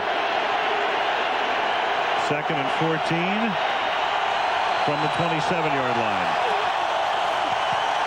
Grbac throws underneath and is caught by Sam Gash, the fullback. And the big burly one takes it out to the 40-yard line, a little short of the first down as the clock ticks down to the 2-minute warning. So Warren Sapp will get a breather here at the 2-minute warning in Tampa, where the Bucs have fought from behind to lead the Super Bowl champion Ravens 16-7. If everybody had an ocean across the USA, then everybody be surfing like California. Everybody's gone surfing. Actually, everybody's snowboarding. Surfing USA. Especially in the Wasatch Backcountry, where the Wasatch Powderbird guides can fly you to snowboarding heaven, as long as you've got what it takes. Visa, the only card accepted at the Olympic Winter Games. She wore white? She put her past behind her. But you're missing the point of the story. The groom's father-in-law hires him to run the mismanaged shipping department of the family business. No honeymoon? A week and a while. That's nice. Not bad, but keep up. The kid turns to FedEx Ground. They give him affordable nationwide B2B delivery with a money-back guarantee. And he gives Daddy Dearest a high-quality, low-cost lesson in who's the boss. Who is the boss? The kid. The kid is now the boss? The kid is now the boss. That's the story? That's it. From Stephen King, the modern master of suspense. Some houses are born bad. Houses like Rose Red. Dr. Joyce Reardon has found the key. Annie Wheaton is a searchlight. If anyone can wake up Rose Red, she is the one. That will unlock the secrets. Are you holding the doors and windows closed? Of Rose Red. Somebody help me! I'm we shouldn't be here. Bad house. Stephen King's Rose Red, Sunday, January 27th on ABC. Viewer discretion advised. If we got each other, we don't need nobody else. If we got each other, we don't need nobody else.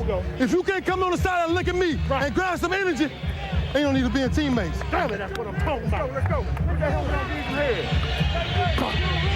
is Ray Lewis featured in our Mic'd Up at the Half segment coming up on the Lexus halftime show and also a bowl preview.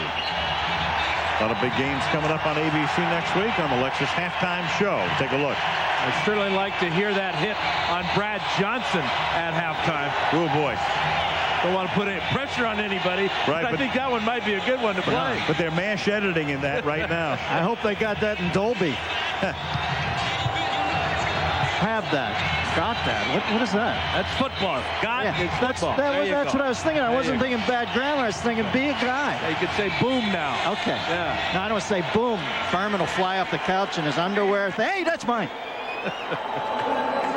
It's third down. After the measurement, third down in inches. The goose. The goose. He looks like he's been drinking some Sam Adams instead of playing next to him. Third and inches now at the 41-yard line, and Gerbach's going to try to do it himself. It would be only his second rushing first down of the season. The other was a touchdown if he gets it. Well, I'm not so sure about that play selection. Yeah, under the circumstances. He didn't get a whole lot. Quarterback who's hurt, Matt Cavanaugh, calls the plays.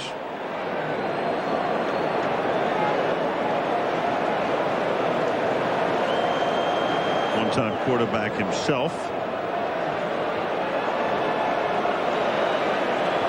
And he does get it. So a first down here. They have all of their timeouts with 1:53. Gerbach bucked it up in there hard. Despite the fact he's been dinged a few times tonight. You watch that Ray Lewis mic'd up. You get the feeling everybody is going to play hard here. First down from the 41-yard line as Gerbach throws, catches is made at midfield. That's Shannon Sharp. Ravens come up to go without a huddle, conserve their timeouts. Ball at the 52nd and 1. Tampa Bay will be content to give Gerback that pass to Sharp right down the field where they feel the got a shot at picking off Gerback for the 3rd time. Then that pass for Sharp is not caught at the 44-yard line. Line judge comes right in and says hit the ground.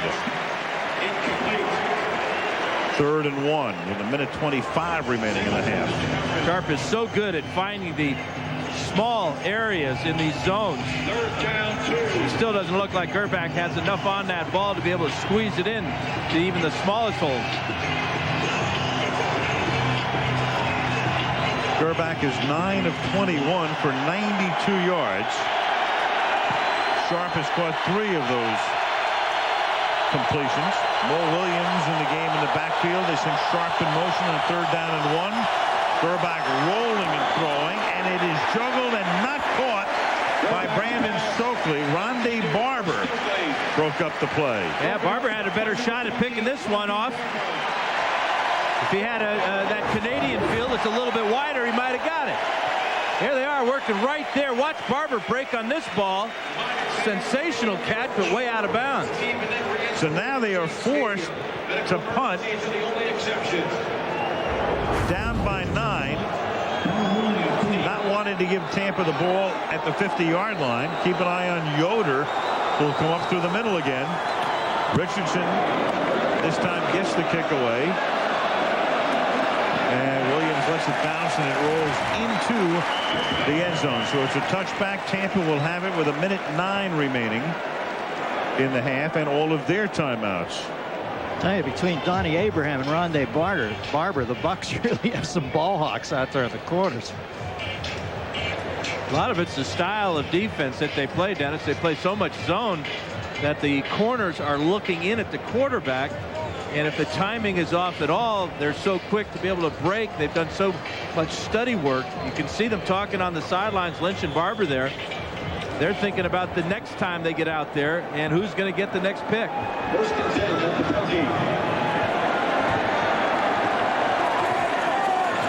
This is the Bucs' worst starting field position tonight. They begin from the 20-yard line, and they begin with Dunn on the ground, picking up a couple.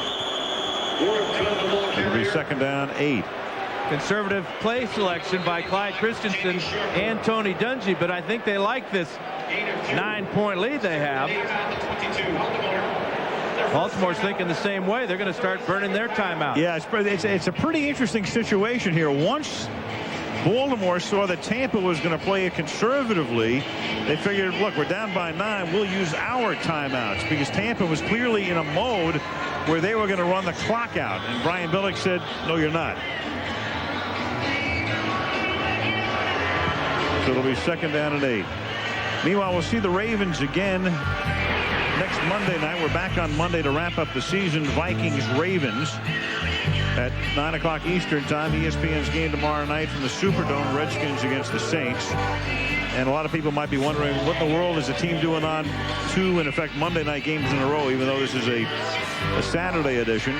Next week is the makeup week in the NFL for the postponed 2nd week following the terrorist attack. So what would have been Week 2's game between Minnesota and Baltimore now becomes the Monday night game next week. This is Warwick Dunn up past the 30, up to the 34-yard line. And there's that quickness that Eric Dickerson talked about, why he felt that Warwick Dunn would have a more successful night than Mike Allstott. Now, with that 1st down, the Buccaneers change plans. They do. They changed plans, and now it's the Bucs who figure to call the next time out. And that's caught by Dave Moore, but they won't have to call one. Well, yes, they will. They're going to say he stayed in bounds at the 36, forced out by McAllister, but the clock keeps running. 2nd and 8. And the Bucs change their plans again. To the consternation of the crowd, do not call a timeout. Yeah, that's that rule where McAllister forced Moore out of bounds going backwards, so they do not give him the timeout when he goes out of bounds. Right.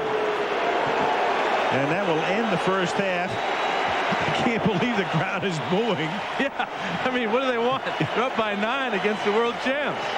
Big game. They didn't like that play call, but they lead 16-7. Let's go to the field. Melissa. All right, Al, thanks. Brian, Elvis Gerback, the bruised ribs, the strained groin. How much is that affecting his play, and how much does it concern you? Well, I don't know. Yeah, it always concerns me when a player's hurt. Right now, the difference is turnovers. We can't turn the ball over, and we'd be in pretty good shape. Defense is playing well enough. We've done some things offensively, but you just can't turn the ball over that way. Brian, thanks. Let's go over to Eric. Coach, your defense has played well in the first half, but your offense has struggled. What change would you make at halftime? Well, we have. They've got a great defense. We got to continue to pick away with the runs and see if we can hit one big play in the second half. Thanks, Coach. Al? All right, thank you, Eric.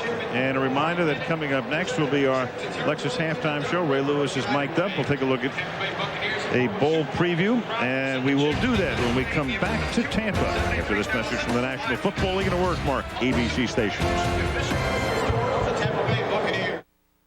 Okay, guys, gather around. This is Sam Adams of the Baltimore Ravens. Sam helps the United Way build stronger communities by participating in first aid training developed to help kids succeed. Sam knows the meaning of the word success. Support his head. Apply gentle pressure. Check the pulse. And do not panic. Panic?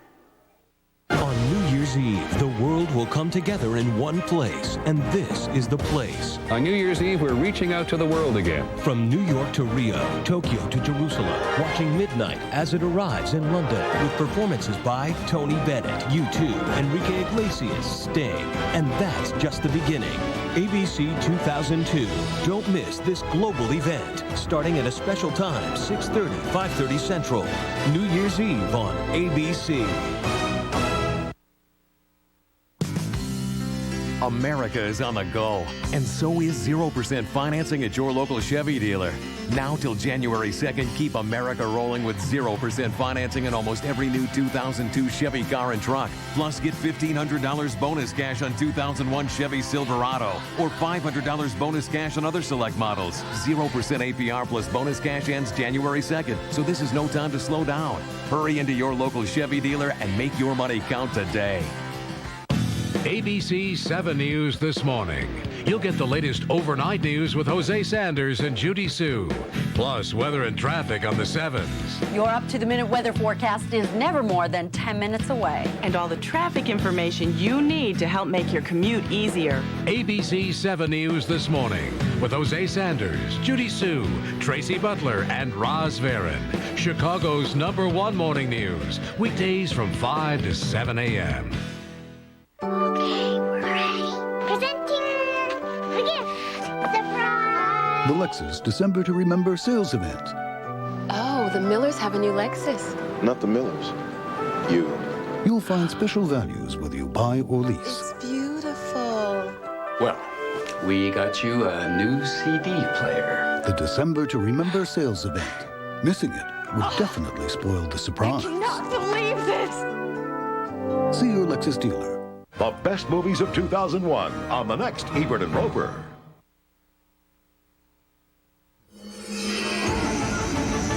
The Lexus Halftime Show. Brought to you by Lexus and the all-new ES300. A new world of luxury. Here now, Al Michaels.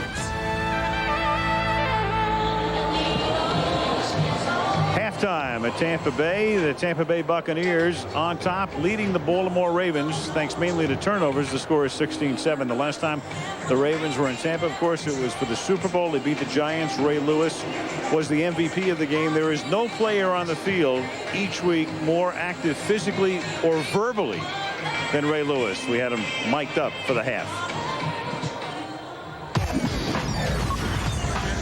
Watch me work tonight, dog. Watch me work tonight. Watch me work tonight. Hey, follow my lead, and I promise I'll get you there. Follow my leader. Come on. Follow me. Follow me. Hop on this back. Oh, my goodness gracious. Listen to me. If we got each other, we don't need nobody else. If we got each other, we don't need nobody else. If you can't come on the side and look at me and grab some energy, Ain't no need to being teammates. Damn it, that's what I'm talking about. Hey, buddy. You are. Ray, how you doing? Congratulations. I haven't seen you since last year, but thank you so guys did a tremendous job. Appreciate that. Put defense on the map. Thanks, Coach. Thanks, Coach. You know I like Much that. respect. Definitely. It's simple. 5 words. If we win, we in. We going home happy. We can celebrate New Year's the way we want to celebrate. But remember this. No matter the outcome, we got each other. Do y'all feel me? Back us on 3. 1, 2, 3. Good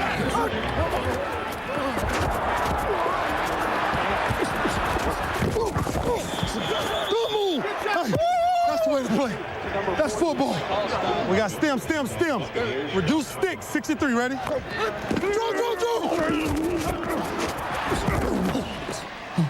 I know him like a book. Let's go. I'm calling their plays when they come out the huddle. From the 39, Brad Johnson throws, and that is caught. Keyshawn Johnson almost dropped it. Hey, I'm gonna press his ass. He ain't gonna outrun you. All right?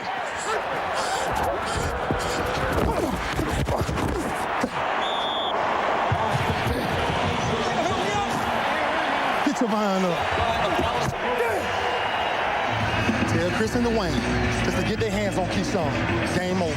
That's all you got to tell them. You ain't got to coach them. Tell them just to get their hands on them. Game over. I'm telling you now. Now Gerback to the end zone, and it is a juggling catch for a touchdown by Travis Taylor. Come get some of this. 6 points. Gerback intercepted, threw it right into the hands of Derrick Brooks, and Brooks is inside the 20, inside the 10. Come here for a minute. Come here. Listen. It doesn't matter what they do. You don't understand that. These people cannot score on us. They cannot score on us. They can't even move the ball. You know why? Because we got each other. Put some smiles on your faces. This is a 60-minute ball game. Ray Lewis trying to will his team back into it. 16-7 Tampa. Bowl preview when we come back. Okay, we're ready. Presenting the gift. Surprise! The Lexus December to Remember sales event. Oh, the Millers have a new Lexus. Not the Millers. You. You'll find special values whether you buy or lease. It's beautiful. Well, we got you a new CD player. The December to Remember sales event. Missing it would definitely spoil the surprise. I cannot believe this! See your Lexus dealer. Wednesday, January 9th, 29th Annual American Music Awards. Live. Featuring Garth Brooks, Cher, Brooks and Dunn, Alicia Keys, Toby Keith, Lenny Kravitz, NSYNC, Kid Rock, Shaggy, Britney Spears, and more. This is America's Music. Hosted by Sean P. Diddy Combs and Jenny McCarthy. Wow! Wednesday, January 9th at 8/7 Central. Only on ABC. Patrick Waugh, sack at Geisman, Colorado, Detroit. Even I'll be watching that one on ABC. The NHL on ABC. Next Saturday at 3 Eastern, New Pacific. Lexus halftime show continuing. 16-7 Tampa Bay leading, and of course beginning Tuesday, New Year's Day, the big college bowl games. We have them all here on ABC. A lot of the great action will take place right here in the Sunshine State. A preview look of what's coming up next week here on ABC. Our 5-game lineup begins on New Year's Day with the Capital One Florida Citrus Bowl at 1 Eastern time as Michigan and Tennessee meet in Orlando. Then at 4:30 Eastern, the Bowl Championship Series begins with the Tostitos Fiesta Bowl as Colorado and Oregon meet in the Arizona desert. The Buffaloes, coming off a huge late-season win over Nebraska, are looking to prove that they should be playing for the national title. I could be pretty justified in saying Colorado's better than Nebraska. They keep playing like that. I don't think there's any defense that can stop them. Senior quarterback Joey Harrington leads Oregon's balanced offensive attack as the Pac-10 champs try to record the first 11-win season in school history. Remember, the ducks are the most versatile animal in the animal kingdom. They can walk, they can swim, they can fly. Enough said. That night, it's on to New Orleans for a primetime matchup in the Nokia Sugar Bowl. Big Ten champion Illinois takes on the LSU Tigers. On Wednesday night, January 2nd, it's the FedEx Orange Bowl. College football Cinderella team, the Maryland Terrapins, go to Miami to meet Steve Spurrier's high-powered Florida Gators. Then on Thursday night, January 3rd, the Rose Bowl, presented by AT&T, kicks off with a national championship on the line.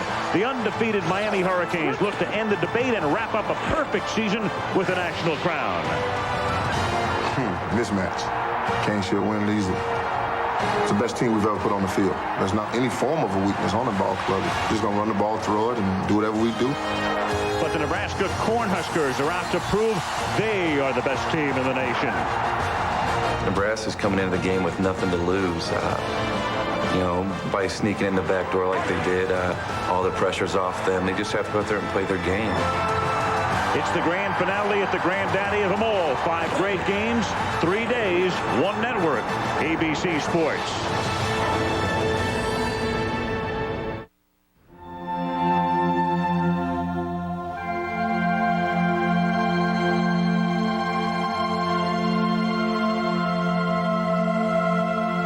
I like to look at things of beauty. They make me dream. They make me wish. They make me smile. The all-new Lexus ES 300, a new world of luxury. The Lexus Halftime Show, brought to you by Lexus and the all-new ES 300, a new world of luxury. We'll be back with the second half kickoff after this from our ABC stations. If we're quiet, if we listen, we can hear houses breathe. Bad houses hate our warmth, our humanness. Stephen King's Rose Red, January 27th at 9/8 Central on ABC. Viewer discretion advised. Tell your own fortune. Post your resume and see what tomorrow holds. Even if you already have a job, it's free, easy, and confidential. So log on and leave nothing to chance. Hotjobs.com. Get 7.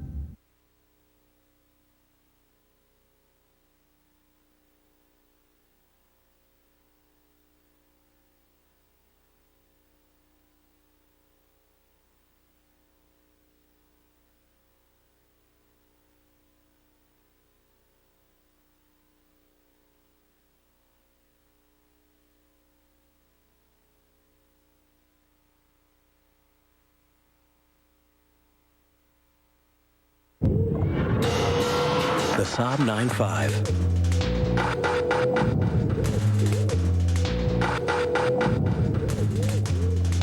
Hundreds of standard features from Sweden.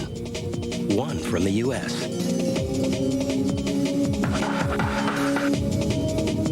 Make that 2. Through January 2nd, 2002, get 0% APR financing on all new 2001 and 2002 Saabs. For details, see your Saab dealer. Optimism is your weapon, and we're in your corner. With the majority of Fortune 500 companies, hundreds of thousands of jobs, and new listings every day. Come out swinging. Hotjobs.com. Happy holidays from all of us at ABC 7. This is an ABC 7 News Brief. Now here's Rob Johnson. Good evening. Tonight after the game, a day after being reunited, 16-month-old Jasmine and her family are back home trying to get back to normal in Milwaukee. A local inventor who had his ideas stolen wins big in court. In sports, the Blue Demons try to knock off another top-ranked opponent. And even snow-hardy Buffalo may have had more than it can handle. Plus, Mike Kaplan tells us how cold it will get here.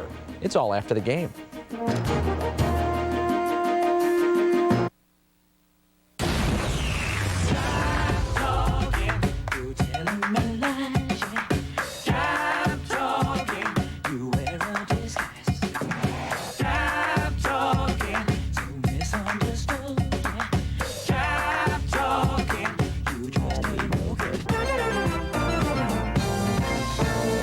Let's dance. And back we come to Tampa. Al Michaels, Dan Fouts, Dennis Miller, Eric Dickerson, and Melissa Starks. Saturday night football. No game on Monday night. It's New Year's Eve. But next Monday we go to Baltimore where the Ravens take on Minnesota in a game they hope they don't have to win to get into the playoffs. Back to receive is Aaron Stecker. And Danny Kite to kick off. Again, the Bucs never a kickoff return for a touchdown in the history of the franchise, and it won't happen here either. Yeah, the Ravens only trail by 9 points, but it could be a whole lot worse. That first half was a disaster. Elvis Gerback with an interception here to Rondé Barber. That was his 17th of the year. Then Todd Yoder comes in clean on Kyle Richardson. That led to a field goal. Then this interception by Derrick Brooks. That led to Brad Johnson's 1-yard quarterback sneak.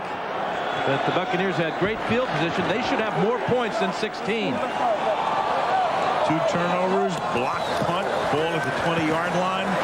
Johnson throws, catch made, all stop. He gets banged out of bounds by Corey Harris after a gain of 5.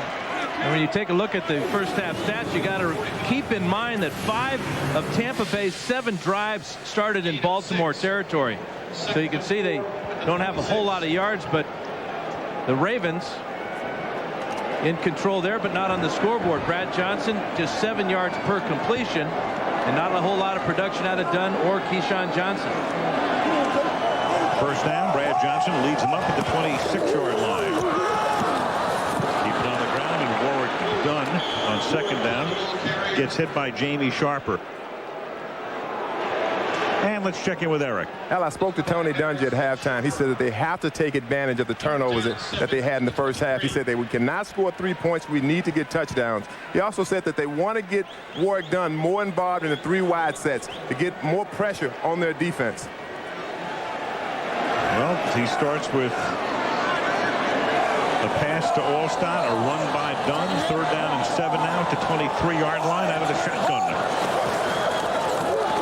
Blitz. Johnson whacked as he throws, and it's incomplete. It was Corey Harris sneaking in. Safety blitz. Really a well-designed blitz, Al, as Ray Lewis lined up on the outside, and Corey Harris basically took the position of middle linebacker in place of Lewis and came right up the middle. Here is Harris right here. From the outside comes Ray Lewis, but watch Harris get in there just an instant late, but that caused that errant throw by Brad Johnson. Talked about the 4 Buccaneers who went to Vanderbilt. Harris is the one Raven who is the next Commodore. 3 and out on Tampa's first possession as Mark Royal sends a low liner that bounces at the 40, fielded on 2 hops by Jermaine Lewis, and he brings it back up to the 42-yard line. You know, Vanderbilt's team doesn't have that many Vanderbilt players on it. Here comes Gerback. Baltimore down by 9. What would you do if someone passed you the keys to a Pontiac Grand Prix for a week? We're on our way to Lime Rock, premier Grand Prix racetrack around here. Where else would you take a Grand Prix except on a Grand Prix track? Let me see how you handle, baby. Did I tell you? It's so much fun. Get out of my way. Talk about an adventure. None of us have ever been to AC. Tuxes, dinner. What do you mean it's nice? I don't look like a waiter. Can you hit him? So what would you do with the Pontiac Grand Prix? Elvis! Tell us at Pontiac.com. That was fun. Hey, would you be my big, strong watchdog and guard my Bud Light while I go to the ladies' room? Woof. Woof, baby. Hey, let's touch it. Hey, go. What's going on? Oh, he got moves. Look, he got moves. Stop. Go. With a great taste that won't fill you up and never let you down. Make it a Bud Light. It ain't that bad. Maybe it's much too early in the game. But I thought I'd ask you just the same. What do you do in New Year's Eve? 30 years, and it's still the only place to be on New Year's Eve with Dick Clark and today's hottest music. What do you do in New Year's Eve? Live from Times Square, Dick Clark's New Year's Rockin' Eve, 30th anniversary only on ABC. Country, pop, or rock, we've got the show for you. The 29th Annual American Music Awards. Live. Hosted by Sean P. Diddy Combs and Jenny McCarthy. Wednesday, January 9th on ABC. Ray Lewis. You can always count on Ray for mic'd up at the half, can't you? Yeah, how's that pizza? Thanks, boys. Freddie Short counted me there. Sorry about that. I'm just finishing dinner. No problem. First down at the 42-yard line as Gerbach throws, and that's incomplete. Travis Taylor, the intended receiver. Rondé Barber covering. Here's Melissa. Well, Al, in Brian Billick's words, Elvis Gerbach is fine. Yes, he's banged up, but everybody's banged up this time of year. He is not hurt enough to take him out of the game. Billick's main message at halftime, eliminate the mistakes. He said, we're approaching tonight like it's a playoff game, and you don't win in the playoffs with the penalties and the turnovers. That's what Dr. Nick said about Elvis all the time. He's fine. Second down, 10.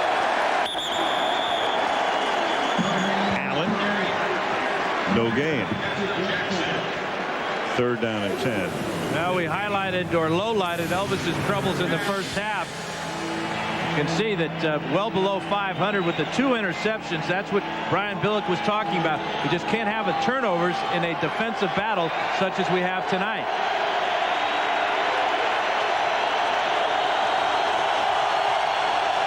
Third and 10 at the 42-yard line. Pressure on Gerbach. Down he goes. It was Dexter Jackson on the safety blitz and Steve White, 34 and 94. Brian Billick may be saying that Elvis is okay, but the Buccaneers are going to make sure he's not. They've thrown 2 passes or tried to get off 2 passes here in the second half, and both times the Buccaneers came with a blitz. This time, Dexter Jackson, 34, comes clean. On the first down play, John Lynch came with pressure, so the Buccaneers are going to come after Elvis. Now Richardson. Short angled kick, but it takes a good Baltimore bounce. A flag goes down. The flag is thrown back in the area where Richardson punted.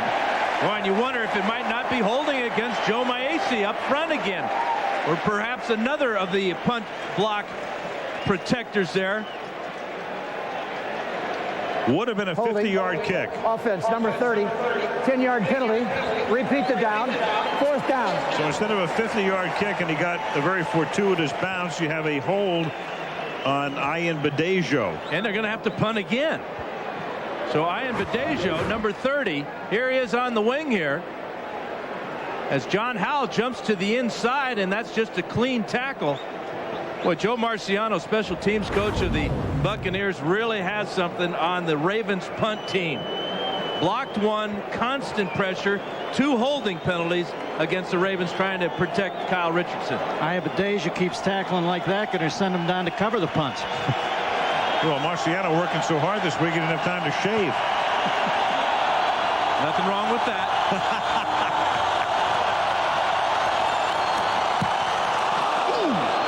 Richardson, line drive kick. We have another flag. And you have Williams running it back into Baltimore territory to the 46-yard line. But Hantak throws another flag. And get Rabi Abdullah for roughing the punter. Yeah. Question is, this one might be 15 and first down for Baltimore. Personal foul. Roughing the kicker. Number 27, 15 yards. First down. Oh, boy. And that was 4th down and 25. Talk about a mental mistake by Abdullah.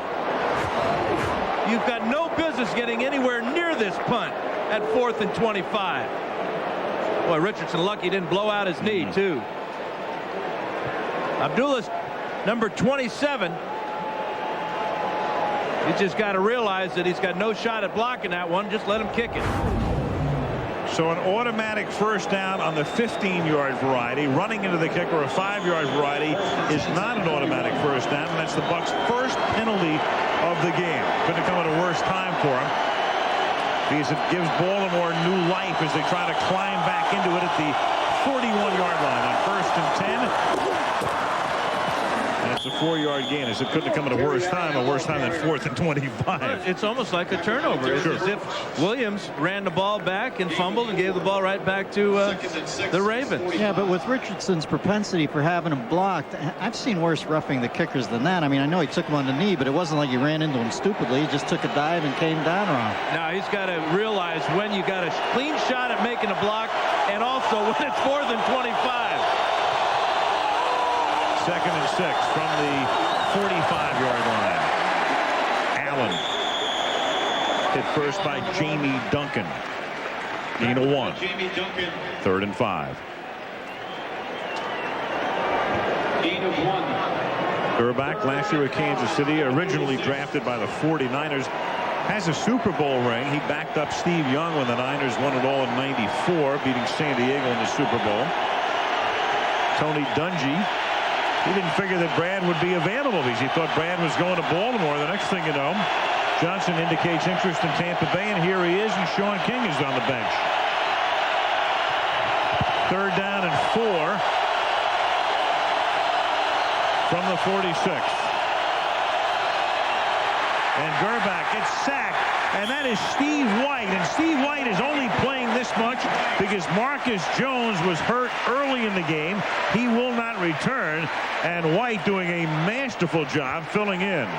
He's got more sacks than Marcus Jones in a fill-in role. Here he is, 94, getting around Kip Vickers, but the problem with the pass protection there is that Warren Sapp is so wide, he's out in the gap between the tackle and the guard, so Vickers has to take a shot at him, and that allowed White to get around the corner.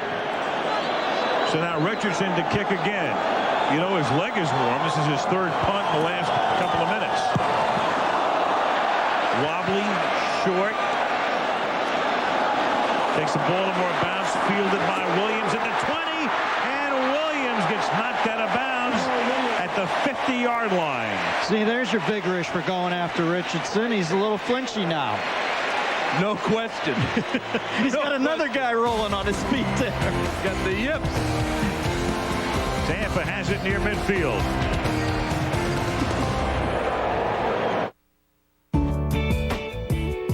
Because your toes miss the ocean. Because fall in New England only happens in New England.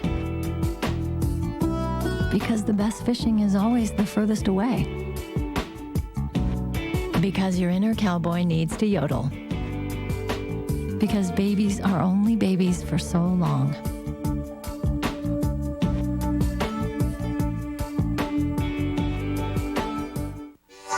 There's a light in your soul that says you're one of a kind. Don't ever let it go. Be original, an individual, like Dr. Pepper. Be you, do what you do. Dr. Pepper. Be you, do what you do. There's nothing better. Be you, do what you do. Don't feel like stopping? Neither does your Pontiac dealer.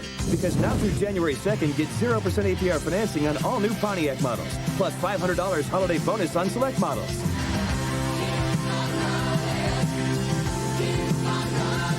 Interest-free financing. Plus $500 holiday bonus on Grand Am, Grand Prix, Montana, and Sunfire. Hurry, because you've only got until January 2nd. Keep America rolling. See your local Pontiac dealer today. This telecast is copyrighted by the NFL for the private use of our audience. Any other use of this telecast or any pictures, descriptions, or accounts of the game without the NFL's consent is prohibited.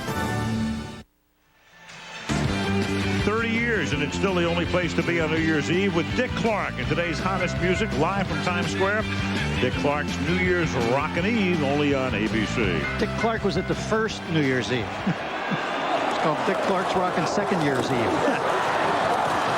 First down, this is Warwick Dunn picking up 3. Well, we had Ray Lewis mic'd up at the half.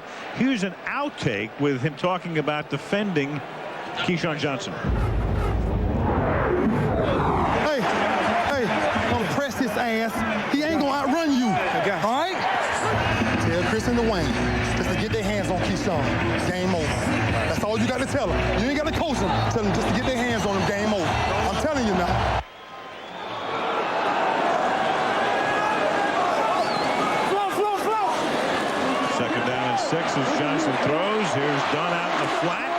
seeking the first down and getting it. And what Ray Lewis is talking about is he was challenging Chris McAllister to come up on the line of scrimmage, press Keyshawn off the line of scrimmage. Don't worry about Keyshawn running behind him.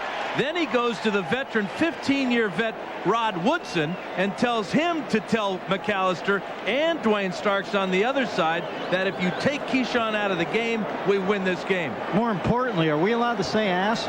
No. Okay. 1st and 10 on the 39-yard line.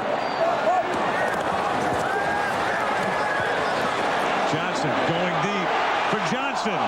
Incomplete. And by McAllister. A good example that Keyshawn will not outrun Chris McAllister, especially if McAllister plays him deep. Look how deep he is. 10 yards from Johnson at the snap of the ball. Johnson's a long strider, not much of a fake there. McAllister reading that ball and makes the play on it. And then as he comes back to the huddle, points to Ray Lewis and says, I got you, man. Was not Lewis's admonition to press him? Or did I hear that wrong? Absolutely. But he also said, don't worry, he can't outrun you. Okay. So in that play, McAllister backed off because that was the defense that was called. Ray would like to see him up on the line of scrimmage, but can't argue with the results on that one. Larry Webster, the defensive tackle, seeing a little bit more action tonight because of Siragusa's health. Sam Adams also had been hurt. He's worked his way back into the lineup, and now they're going to lose Webster. And McCrary, a big loss. Right, McCrary gone, of course, a Pro Bowler, and you talked at the very top about the loss earlier this season of Leon Searcy, loss of Jamal Lewis. So Billick trying to keep everything together and get them hot going into the playoffs. 2nd down and 10 as Allstott fights his way, and that's quintessential Allstott to the 34-yard line. When it looks like he has nothing, the next thing you know, picks up about 4. And a lot of it is just pure desire, but it's also smart running. As he jumps to the outside here, watch the quick feet. Now watch how he lowers his pad level. Watch how low he gets to the ground here as he heads north. I'm not sure if that's north or not, but in football terms, this is running north. You go west a little bit, then you make that right turn, lower your head, and get down the field. He gets a blow. Empty backfield here, empty set. 3rd down and 5. Quick flip, but stopped is Jacquez Green, who does not get the first down. Needed 5, got about 3.5. Tackled by McAllister. That pep talk by Ray Lewis really got to Chris McAllister. This is an outstanding job of closing after the reception by McAllister. Watch him looking in at the quarterback. He's got 5 yards he's got to close when that ball is in the air. He does it and keeps the Buccaneers from picking up the first down. Yeah, that first down marker, get to it truism, holds especially true against the Baltimore Ravens, because you're not going to run through many tackles on these guys. That might be the best tackling team in the world. Now Bryan has had a perfect night. This will be a 48-yard field goal attempt. His old holder from New Orleans, Mark Royals, is spotted for him. And as a whistle, there's no play. The whistle before the play for delay of game. Delay offense. Punt team. Yeah. Punt team, get out there. You go from 48 to 53. Well, Royals can stay out there on the punt team. He was the holder on the field goal team. And now the punter on the punt unit. There's the play clock. Runs down to 0. Ball snapped. The real heartbreaker is that this ball was short. Heartbreaker for Bryan. Yeah. Well, if he was short from 48, why not try it from 53? I tell you, I wonder about his stamina. He's had a workout tonight. Mark Royals halfway through the 3rd quarter. Little pooch. Taken at the 6-yard line. Good coverage. Getting down there was Dwight Smith to down it at the 6-yard line. Say pooch again, Dan. Pooch. Yamapuchi pup.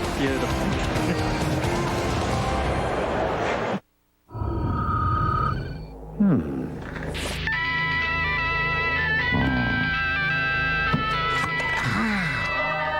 them.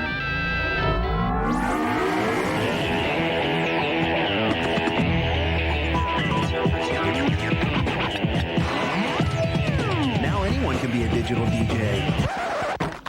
With the Intel Pentium 4 processor, the center of your digital world.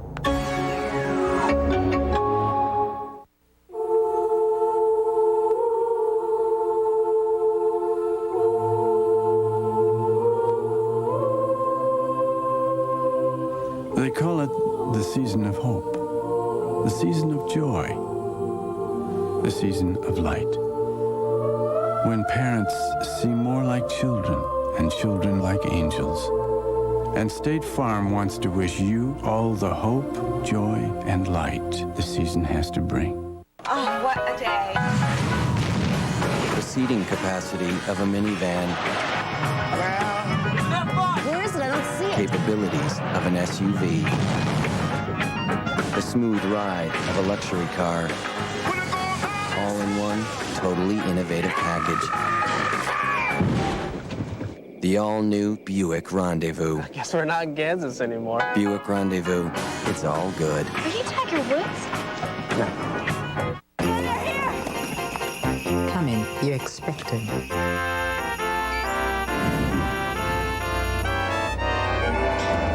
Who says houses don't have feelings? Stephen King's Rose Red. Coming to ABC Sunday, January 27th at 9/8 Central. Viewer discretion advised.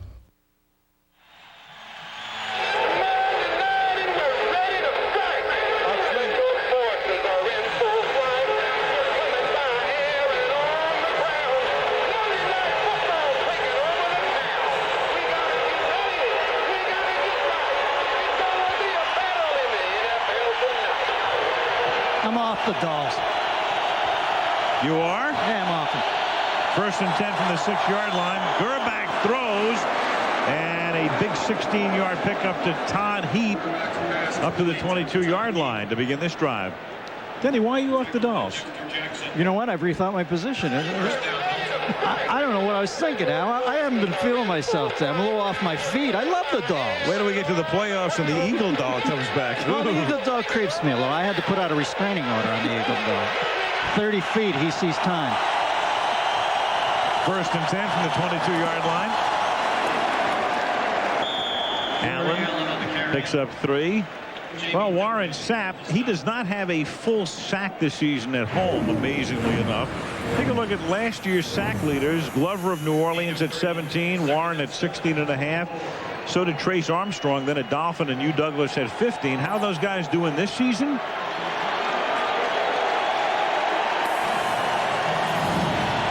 Not as well, as you can see. And then Green and Taylor are the only guys with 15-plus sacks in each of 2 consecutive years.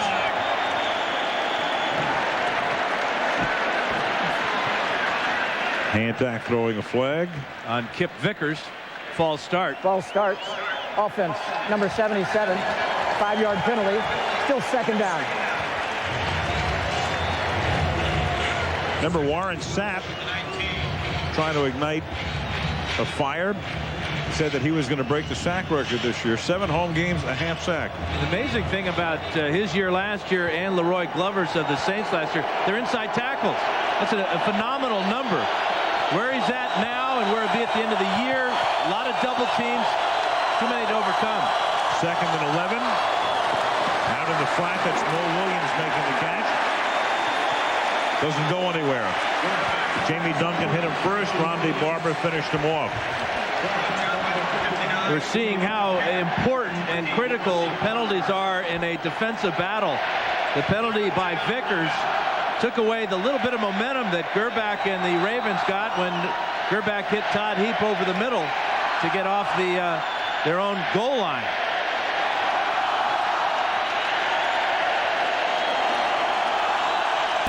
Third and 11.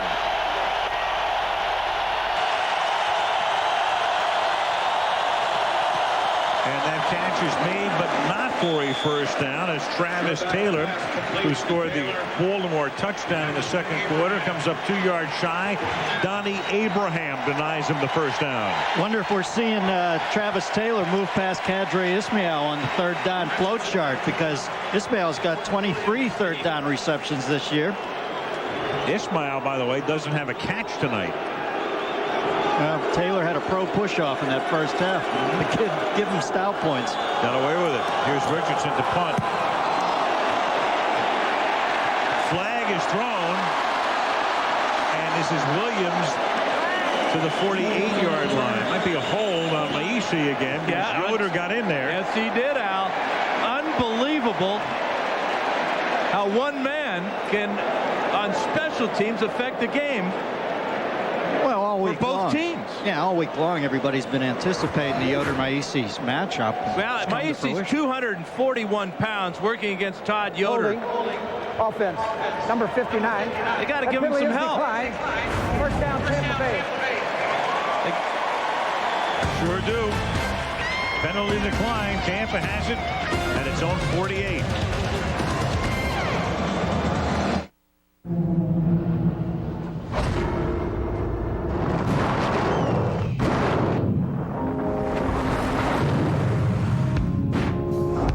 This is Silverado Heavy Duty. Available with the Duramax diesel. The most powerful diesel you can get in a pickup. Silverado Heavy Duty. More truck from Chevy. It orders pizza. It has an FM stereo so you can listen to music while waiting for pizza. It two-ways friends to come over for pizza. It has voice-activated dialing so you can order more pizza. Pizza. Without putting down your pizza. Get a free clip-on speaker when you buy and activate the Motorola V.120 digital phone, now at Verizon Wireless. Size. Give that screwdriver to you. I'm in.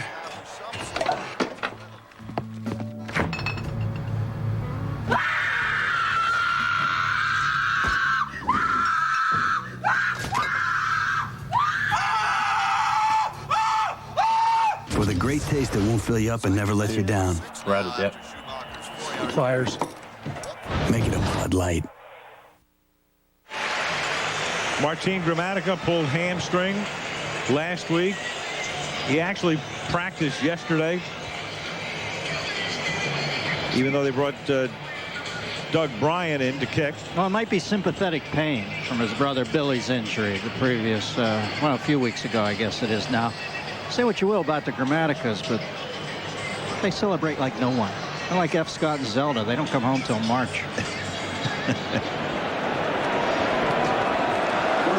Bill Gramatica of the Arizona Cardinals with that ill-fated celebration against the Giants. And Warwick Dunn has room to roam and picks up a first down. 17-yard gain. Well, the Gramaticas obviously great kickers. They're clutch guys, but they also overact a little, like our friend Roberto.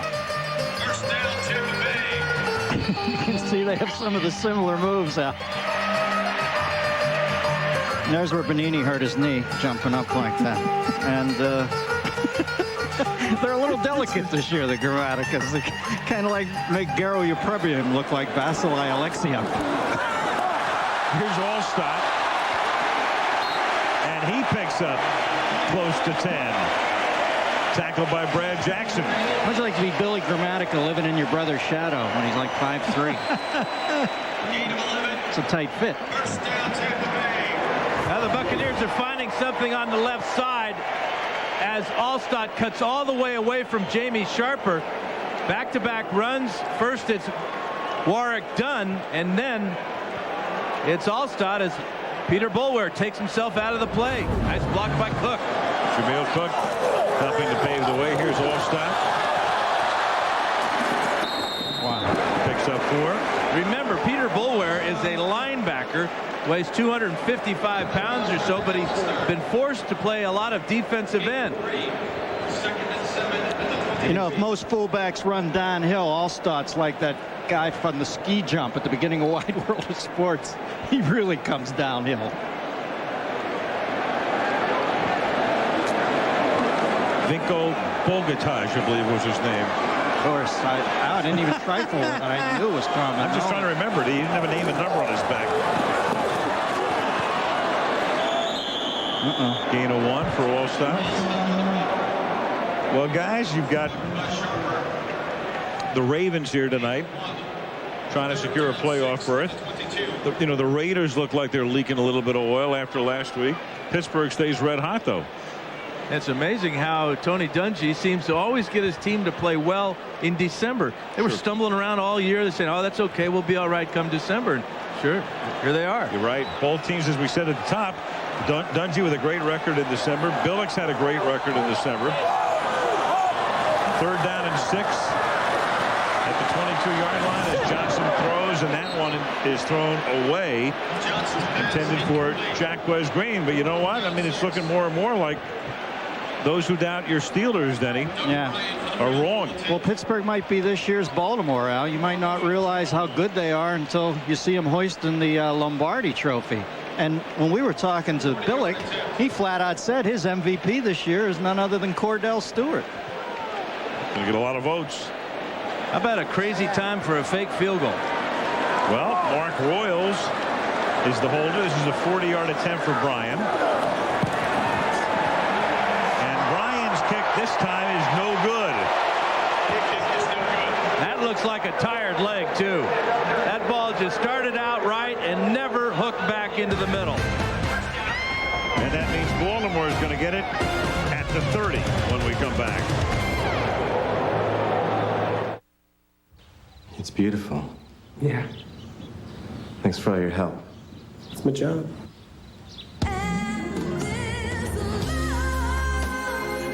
Wow. Honey, can we start now? Yes. Yes, we can. We know how you feel, and that's why we're here. Circuit City. We're with you. Sweetie. Yeah, just put that anywhere. Right now, Verizon Wireless is giving you time for you and your family, wherever you are. It's time for the Family Share plan, only from Verizon Wireless. With Family Share, get up to 4 lines on one plan. And now get 3,500 total monthly minutes to share, with nationwide long distance included. So you can call anyone, anywhere in the U.S. and talk all you want. Act now and get up to 4 Nokia phones free after mail-in rebate with activation. So you have time for all the things that matter most. Only from Verizon Wireless. Join in. First down for Miami at the 46-yard line. Fielder, and he's going for 6 into the end zone, and wide open, touchdown Miami.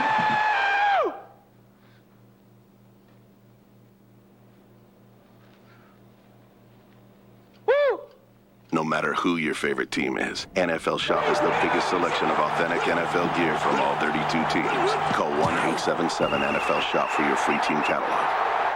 Every Saturday night, James Bond's gonna push your buttons. Eject a seat. The Bond Picture Show premieres Saturday, January 26th on ABC. Hello, I'm Peter Bower of the Baltimore Ravens. I'd like to wish our military troops a Happy New Year. Thank you for serving our country and protecting our freedom. Once again, we echo those sentiments. See Bushy out at Crawford. See beautiful. Saying that Osama bin Laden used to run a country. Now he runs a cage. Beautiful. You're right. I love the Bushman. Bushy? Yep. Bushman? I love the Bushman. We're coming to Baltimore next year, Prez. If you're sitting out there in Crawford with Tommy the General in his speedy jammies and beret, come in and join us in the booth. Come on in. Come on in at halftime. Sir, we're open again for business. From the 30-yard line, here's Gerback. Up to the 32-yard line. Bucks say no catch. Officials said yes, he did. Terry Allen made the catch. Tonight's game being brought to you by Bud Light. For the great taste that won't fill you up, never lets you down, make it a Bud Light. The Intel Pentium 4 processor, the center of your digital world. Pontiac. What would you do with some Pontiac excitement? And Southwest Airlines, proud sponsor of the NFL and official airline of Super Bowl 36.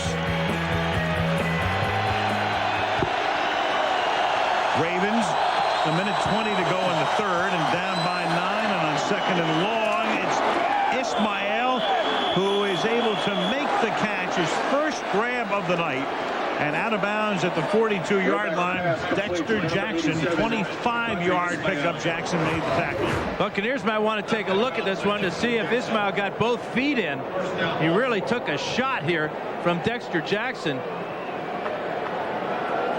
Right foot down, left foot down. Great play by Raheem Ismail. Cadre, rather. Puts him over 1,000 yards for the season. 70 catches now. His first of the game right there. Gerback steps up, fires into traffic, and guns it into Travis Taylor at the 24-yard line. Whizzed it by Brooks, who had an earlier pick.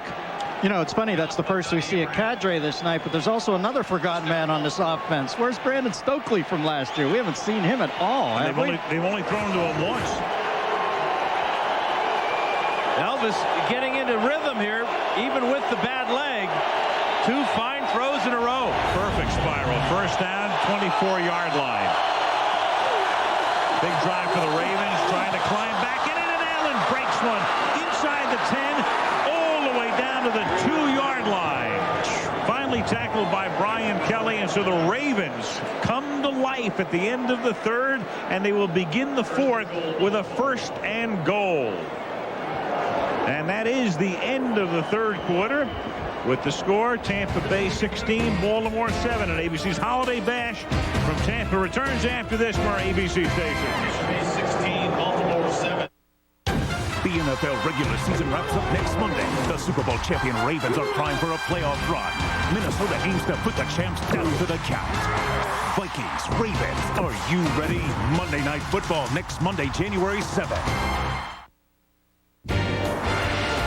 It's crunch time during the Ford sell-offs. And your Ford store just turned up the intensity with 0% financing plus $500 cash back on select new 2001 and 2002 Fords. 0% plus $500 cash back on perennial fan favorites, including F-150, Windstar, Ranger, and Expedition. That's 500 big ones to spend on the little ones. The clock is ticking, so get to your local Ford store before you get shut out.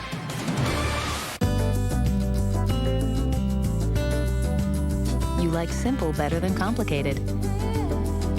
You like quick better than slow. You like easy better than hard. So use SpeedPass to pay it mobile. It's fast, it's free, and it links to a check card or major credit card you already have. To get your free SpeedPass, call 1-877-MY-MOBILE. You like there better than here. How do we know? We're drivers too. It's the new year, the perfect time to take a new look at Volvo. During the Volvo New Year New Look event, you'll like what you see. The styling, the performance, and surprising savings on the entire line of 2002 Volvos, like the Volvo S40. So see your local Volvo retailer now, because it should come as no surprise. The Volvo New Year New Look event won't last forever. The best movies of 2001 on the next Ebert and Roper.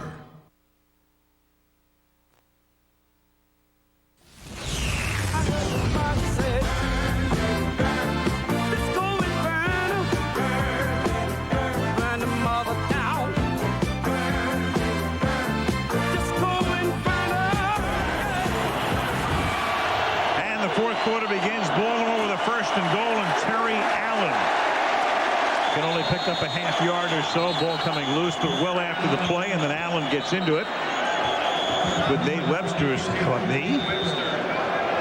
You know, Brian Billick said that they're more explosive this year than they were last year. Finally, we're seeing that explosiveness. Prior to that play, the Ravens went 65 yards in just 3 plays to get to the 2nd down and goal.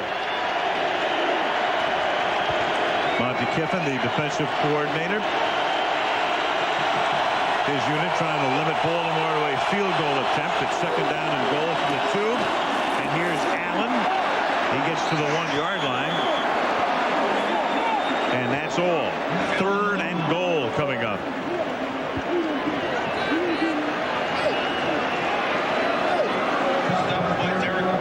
Derrick Brooks is going to read this play and fill the hole. 55 here. Reads the lead block of Sam Gash. Defeats it, loses his helmet. Still sticks his head in there to make the tackle on Terry Allen. That's why the guy's been in the Pro Bowl 4 times. Terry Allen with a slew of one-yard touchdown runs in his career.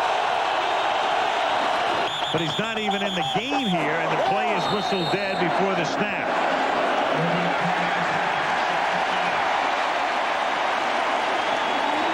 Ball start. Offense. Number 64. 5-yard penalty. Still third down. Edwin Mulatalo has taken them from the 1-yard line to the 6-yard line. Lucky on that one. Steve White was coming free again.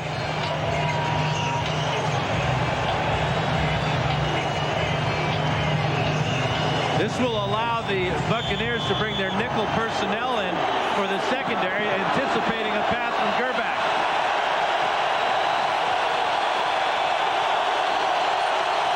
Empty set. Gerback into the back of the end zone, but too high for Todd Heap. Leaping for it, couldn't possibly have come down in bounds. They'll have to settle for a 3-point attempt. It's like the old days when the goalposts were up near the goal line. You had to be conscious of them. 6'5", Todd Heap needed to be 7'5" to make this one to get down in bounds. Give Nate Webster some credit for forcing the high throw. Matt Stover now a 24-yard field goal attempt, his first field goal attempt of the night. And it draws Baltimore to within 6. Mulatalo's mistake perhaps costing them a touchdown, making it 16-10 Tampa Bay.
When you put passion into everything you build, it's hard to just let go.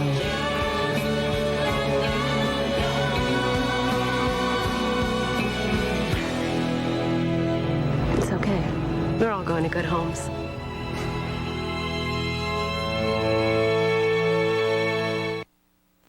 Hi, I'm Rob Johnson. Coming up after the game, the family of 16-month-old Jasmine Anderson tries to get back to normal, and the Bears get ready for a big game in Detroit.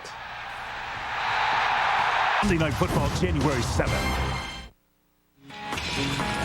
Highlights of tonight's game, reports from around the NFL, all of the day's sports news at midnight Eastern, 9 p.m. Pacific on ESPN's Sports Center. Well, Melinda Rosser is the chosen woman tonight, part of the promotion here, since the Bucs have never had a kickoff return for a touchdown. If they do it right here, she'll be $1 million richer, minus taxes. Taken up at the 22 by Robbie Abdullah on the short kick by Kite to the 34. Let's check in with Melissa. As you mentioned earlier, if the Buccaneers win tonight, it reduces the Giants' chances of making the playoffs. That puts Geraldine Barber in a very difficult position. She is the mother of Rondé, who of course plays here, and Tiki, who plays in New York. She said the first 2 years in the league, their first 2 years, they played against each other, and she thought that was the absolute worst, but that nothing compares to this. Today is her birthday, and she said that the best present she could hope for is for both of her boys to walk away from their games feeling good about themselves. Yeah, her boys playing in the 2 biggest games in the league this weekend. First down as Johnson goes back to pass, fires too high, sailed on him, and it's incomplete. Intended for Keyshawn Johnson, who has not caught a pass since very early in the second period. And they really haven't thrown him a lot of those crossing routes. That was a deeper crossing route that Brad Johnson was trying to force into Keyshawn, but he's caught so many passes on the shallow drag off the play action. But the Ravens, with Ray Lewis lurking in the middle, have taken that away. 2nd and 10 from the 35-yard line.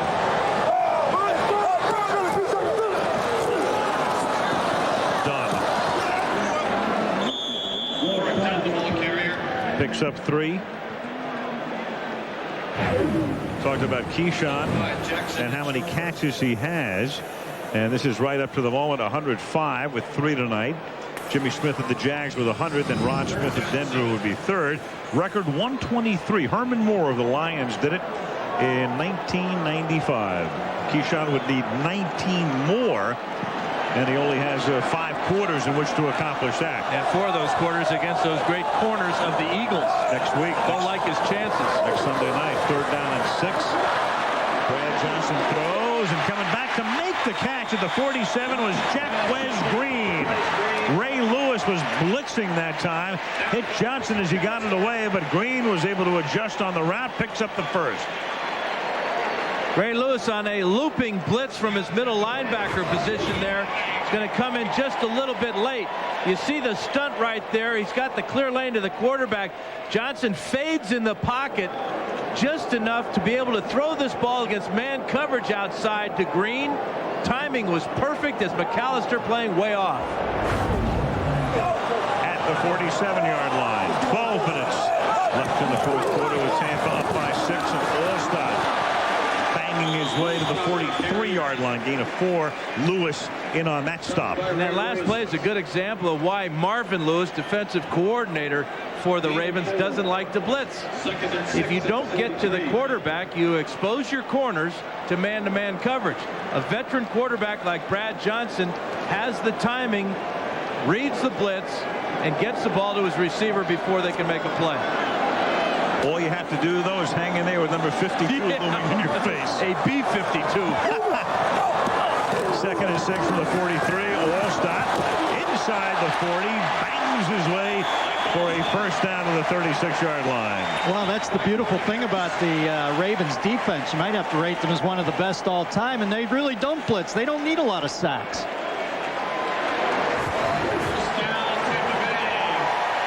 Watch the explosion here. Watch how low Allstott comes on Corey Harris and just drives him backwards. But this is the sound of it. Man.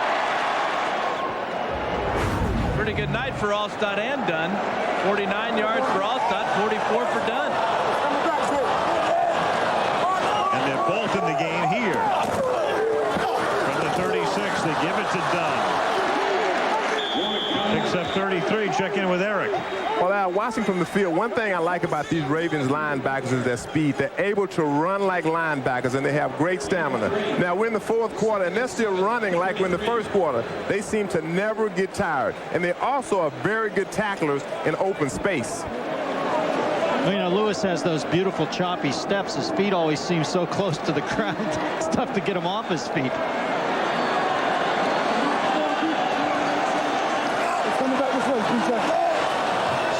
From the 33-yard line. Dunn. And Sam Adams makes it a done deal at the 32. Now it's going to be a legal motion against the Buccaneers. Jaquez Green was moving at the same time.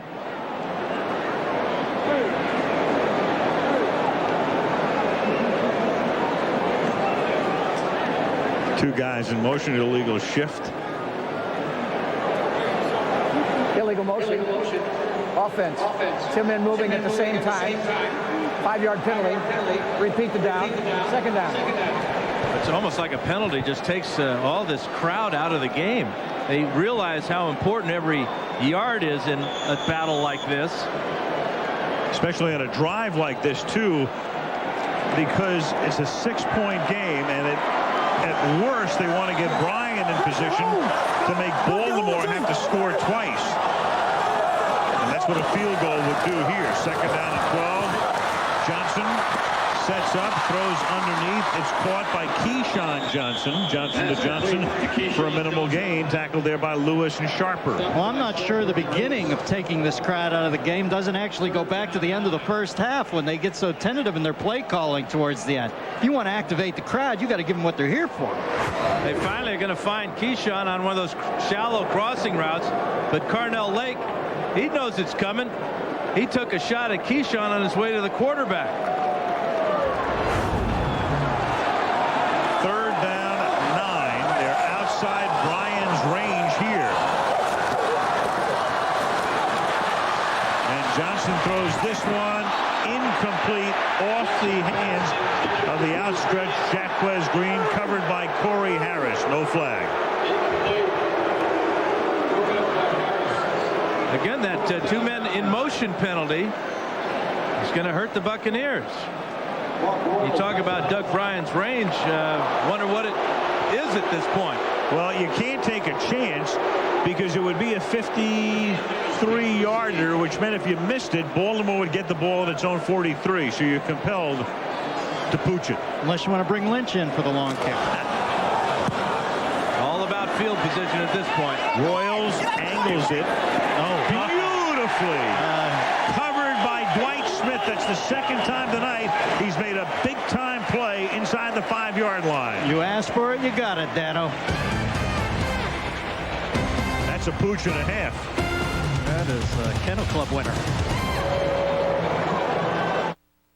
L is for the way you look at me. O is for the only one I see.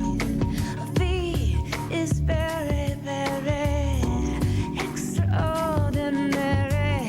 E is even more than anyone that you adore. And love is all that I can give to you.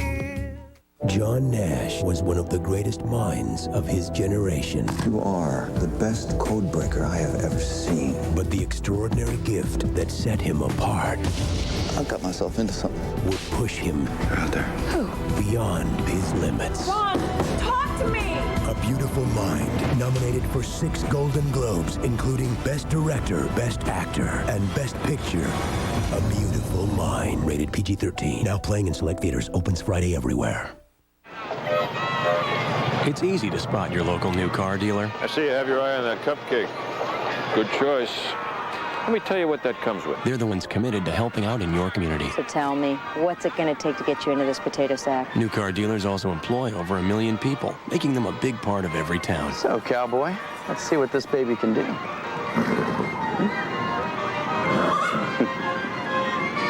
The National Automobile Dealers Association, part of your home team. New Orleans rocks on New Year's Day. Big Ten champ Illinois meets SEC champ LSU. The Nokia Sugar Bowl, New Year's Day in prime time on ABC. During the break, Warren Sapp really got the crowd going, serving as the cheerleader. And the crowd has responded. Baltimore is pinned deep at their own 2-yard line. Down by 6 with 8:35 left in the 4th quarter, and they begin with a Terry Allen 4-yard burst. Lost the ball, but after the whistle. Coming up on ABC, the NHL is back next Saturday, 3 Eastern, noon Pacific. Colorado and Detroit, the Rangers in Pittsburgh, Capitals and Bruins. Regional coverage of the National Hockey League next Saturday right here on ABC. What kind of year is Eddie Jockman having? Eddie? Yeah. He may be making a comeback. And Gump Worsley, too. 2nd down and 6. Gorbach 6 out of 8 in this half. And a little mistiming on the handoff to Terry Allen, and that doesn't go anywhere. It's 3rd down and 6. And coming off the goal line, the Ravens are choosing to go right at the heart of that Buccaneer defense, right up the middle against Sapp and McFarland. This is where the crowd really can help the Buccaneer defense. The Ravens do not use a silent count. Difficult to even get the play called in the huddle right here with the fans right behind the Raven huddle.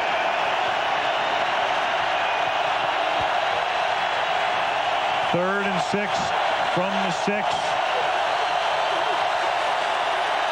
Gerbach to the outside, caught. Good catch.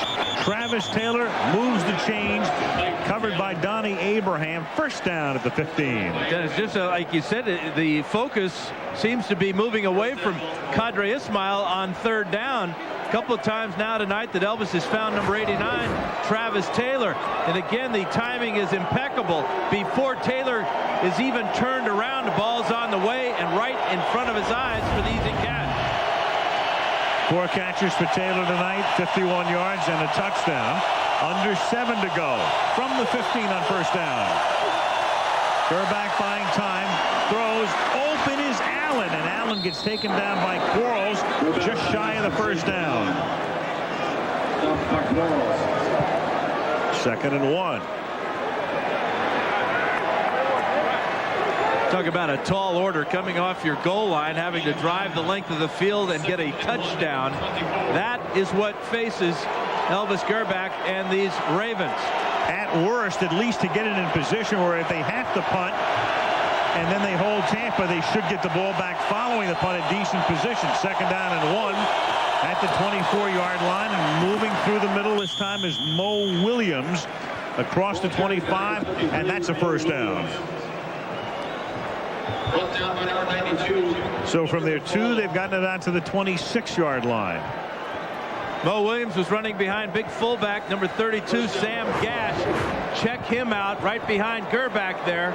Here he comes, meeting that Jamie Duncan, and watch Williams just get inside to pick up that first down.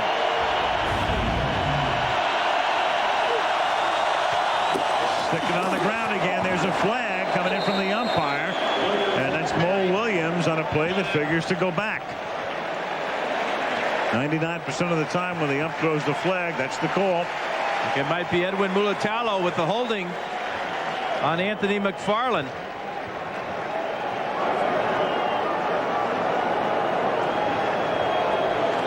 Holding. Offense. 10 yards from the previous flag. Repeat the down. First down. Carl Madsen is our umpire. Let's take a look from the bill of his cap with the umpire cam. Here's Mulatalo right here, number 64. There's McFarland. I've seen a lot worse holding than that. Looked like McFarland took himself out of the play. 1st and 20. Up at the 16-yard line. Williams on an interesting call. They might be able to catch him with a trap play up inside, but these tackles so mobile, so quick at getting off blocks, and then they're backed up by Derrick Brooks. That's why this Buccaneer defense is so good. Simeon Rice has added a little to his game this year. He's not just an edge rusher anymore. He had to come in and learn the Buccaneer way. He plays the run better this year. 2nd down, 18 from the 18-yard line. Gerbach under pressure. Down he goes. Anthony McFarland and Warren Sapp. Booger picking it up. Well, when you got athletes that are so big and so quick as these two, 92 McFarland and 99 Sapp, McFarland gets there first and Sapp cleans them up. Again, a penalty destroys any momentum the Ravens might have and gives it right back to the red shirts. 3rd down and 25 now at the 11-yard line. And on the ground to Williams up to the 20-yard line. And I guess at this point all you're hoping for is to punt. And that's it's a very odd call. Well, I don't know what you're thinking at this point. Yeah, you're thinking field position. You're really hoping to give your center, your snapper, Joe Maese, number 59, some help against Todd Yoder. This is the battle within the battle all night long, right in the middle. Here's Richardson now on 4th down from the 20-yard line. This time the blocking up front is good, but the kick is not particularly good, and in fact takes a Tampa bounce, and it will be ruled down near midfield. God, it is bizarre to watch a former offensive madman like Billy heads his bet like that. That's why I'm a little confused. I was trying to figure out the reasoning behind it. And I guess we'll all have to mull it over. Get the Ouija.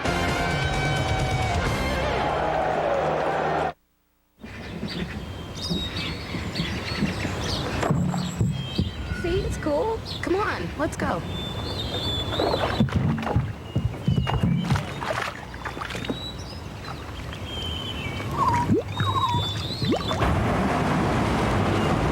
With its patented four-wheel drive system, Jeep Grand Cherokee Laredo is extremely capable. Thanks, Bay. But still as refined and well-mannered as ever. What a gentleman. 一番のものしか言えない. Jeg skal til Salt Lake City. Мечтя у меня. Труднее никто не будет работать. Solamente los mejores pueden decir. Welcome to McDonald's. We're sending our best to Salt Lake City, too, to serve the world's best athletes. Congratulations to the over 400 winners of McDonald's Global Crew Competition. Welcome to McDonald's. McDonald's, a worldwide Olympic partner. This is Derrick Brooks of the Tampa Bay Buccaneers. He supports the United Way. He has a way with kids. Okay, who wants to sing my favorite song? Good. Who's my favorite player? Mr. Derrick Brooks. 153 tackles. 36 assists. 2 times All-Pro. How many? 3 times All-Pro. Better. Let's start again. Who's our favorite player? Derrick. Good. Derrick. Jack is a grown-up on the outside, but on the inside, he's all boy. Oscar winner Robin Williams and Manana.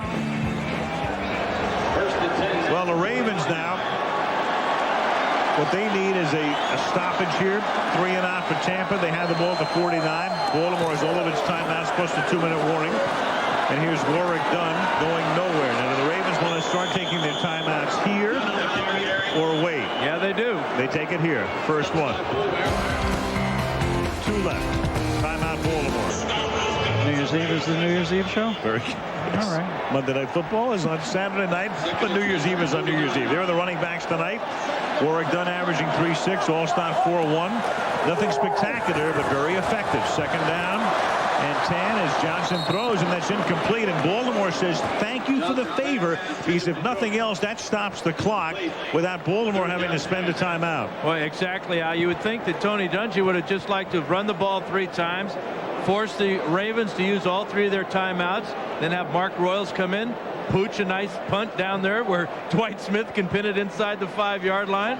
Yeah. But that call there, where Johnson had nobody to go to and then had to throw it away, kills the clock, saves the Ravens a timeout. It creates a 3rd and 10 in a passing situation as Johnson works from the gun. Brad under pressure, going deep for Keyshawn, but too deep. So Keyshawn couldn't make the play. Brad goes down, and that's about as good a series as the Baltimore defense could hope for. They were prepared to use all of their timeouts, only had to use 1. Well, sporadically throughout the night, the crowd has been booing Dungy for running when they wanted him to pass. Now it seems to have inverted to the point where they're booing him because they wanted him to run, and he was passing. Here's Royals' kick after the Bucs take only 25 seconds off the clock. And this is Jermaine Lewis, and he can't go anywhere. Good special teams coverage by the Tampa Bay Bucs, led by 38 John Howell. So now the Ravens, with 2 timeouts plus the 2-minute warning, have to go close to Knights came out onto the field. Well, Saragusa might have did the disco hand gestures in the opening, but it's Warren's time here. Crowd into it. First down from the 12-yard line as Gerback throws. Caught underneath by Ismail, loses his footing, gets up to the 19. Ravens will go without a huddle. They can stop the clock 3 times.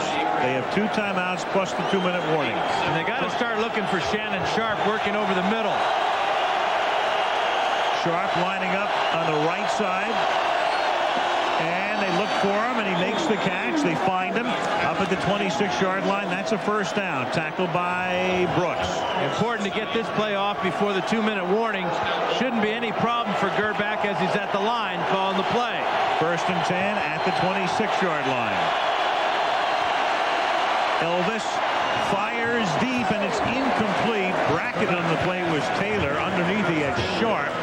It's 2nd and 10. But that's a good decision by Gerback, because throwing the ball down that sideline will help Sharp get open over the middle.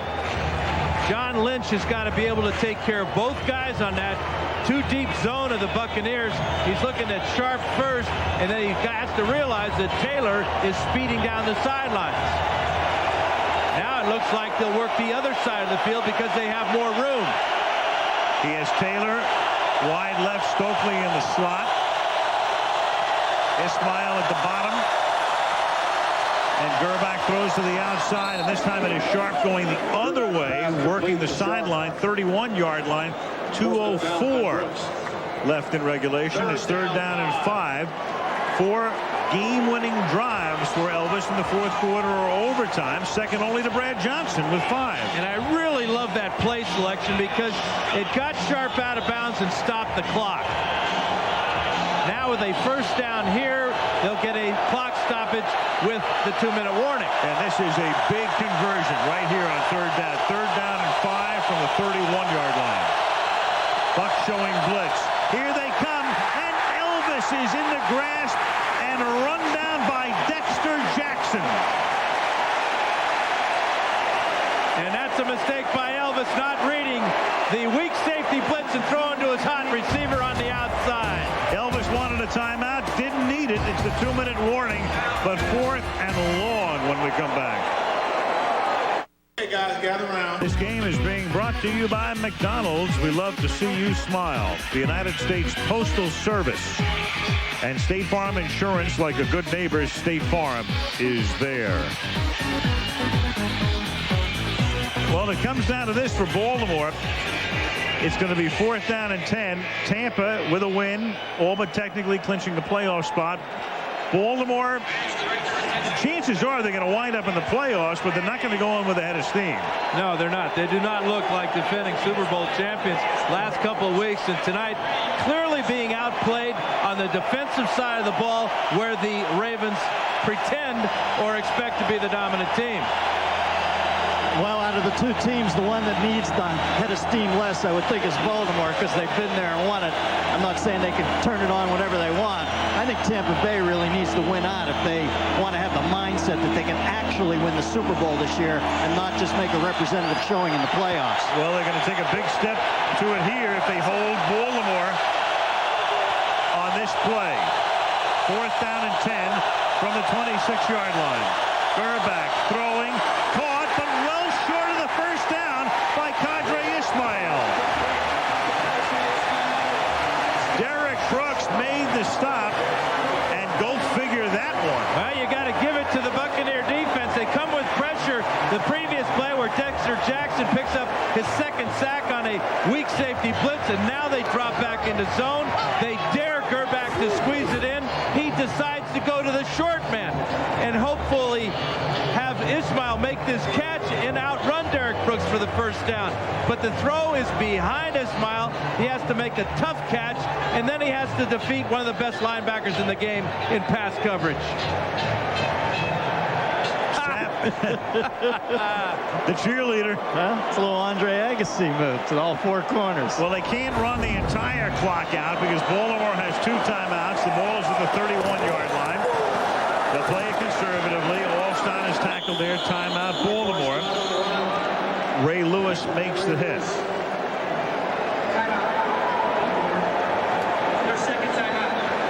Take a look at this. We bring this to you almost every time we do the Buccaneers. No team that has lost to the Buccaneers in the course of the regular season has ever won the Super Bowl that season. The Buccaneers, by the way, this season have defeated the Rams, the Packers, and now on the verge of beating the Ravens. So the Bucs have no kickoff returns in their history. Correct. No team that has ever lost to them has won the Super Bowl. Correct. They're in like statistical Rod Serling land here. They are. It's like an anomaly black hole. And that's because there's almost a full moon tonight. The moon is, what is it? When it's just before a full moon, it's waxing. Then tomorrow night's the full moon. Then you have a waning moon. And then Keith Jackson will do the Rose Bowl under a possum hunting moon. I waxed a little earlier. Second down and 11 from the 33-yard line. All stop. And this will write a finish to the ball game. Touchdown.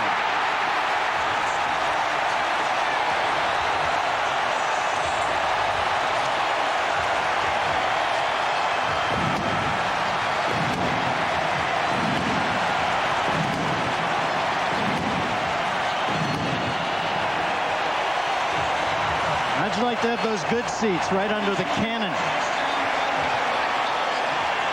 Dungy wants to call timeout to talk about going for 2 to increase this lead to 14.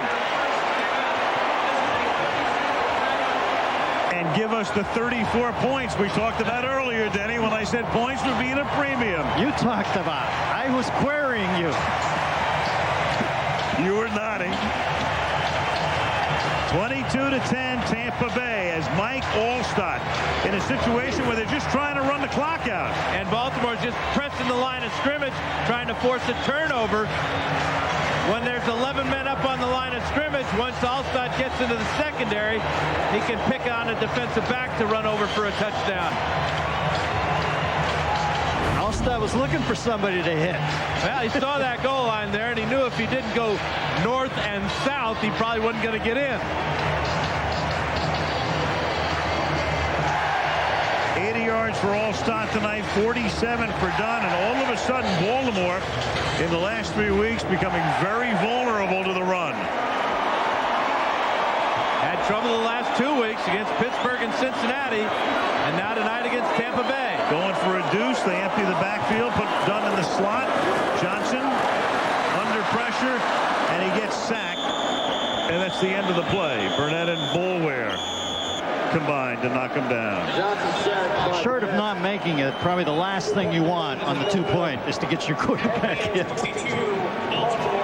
Ain't that true? A lot of success for the Buccaneers running to the left side tonight behind Kenyatta Walker, number 69, and Cozy Coleman out in front, pulling guard at 322 pounds, leading the way for Mike Allstott.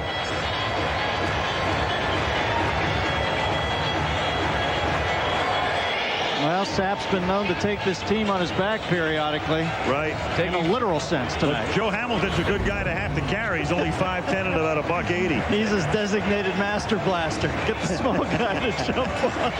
Number 99 and number 1. That's 100%. ESPN.com.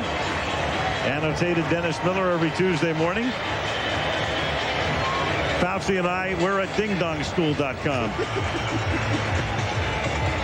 Fauci? Well, Albino. I finally caved him in. Beautiful. Cool. You don't give me Dendu anymore, though. With the umlaut. It's my late Christmas gift to you, baby. Throw me that Dendu bone song. You don't call me Dendu anymore. I will. In about 20 minutes, big boy. Done. Bouncing ball off the leg of Bryan is taken up at the 25-yard line. And that's one of the big linemen, Orlando Bobo, who takes it to the 37 and then loses the ball. Bobo had a boo-boo. Yes, he did. I think he fumbled. And he sure did.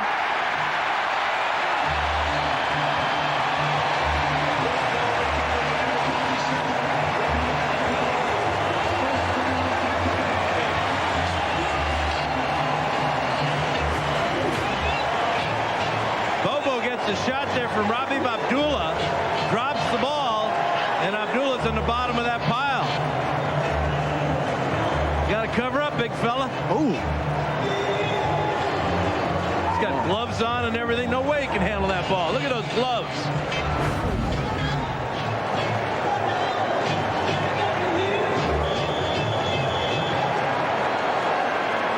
So now Tampa Bay ready to run the clock out at the 36-yard line. The Bucs with a win, all but technically, as we say, clinching a playoff spot. They can start printing tickets. Hey, Bino, they crunched their nemesis, New Orleans. Well, the Ravens would still clinch if Seattle loses to San Diego tomorrow. But you will have scenarios developing as you take a look at our credits with Howard Katz and Bob Toms leading the way from New York. Steve Hurd, our director of information, and Fred Godelli and Drew Esikoff at the controls here. But you could conceivably have a scenario where Baltimore would have to beat Minnesota in the Monday night game next week to clinch a playoff spot. But there are other ways they can get in between now and then. I'm starting to like Tampa's chances more and more, though. Like I was saying, crunch your nemesis, New Orleans, take out the previous world champion. If they can get by Philly next week, they go in with a lot of mo into the playoffs. Second down and 11. One thing about it, you know, the Jets are still involved trying to clinch a spot. Miami is still trying to clinch a spot. But if it came down to, let's say, Seattle and Baltimore, Seattle would actually win the tiebreak. A lot of scenarios. But right now, all Tampa knows is they can start printing playoff tickets. And Baltimore will leave here with a mark of 9-6.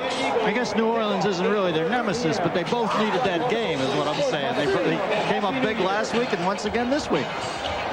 Well, Brian Billick was telling us last night, you know, we normally win the games we have to win, but we didn't against Pittsburgh. And as he exhales there on his way off the field, they didn't tonight against Tampa Bay.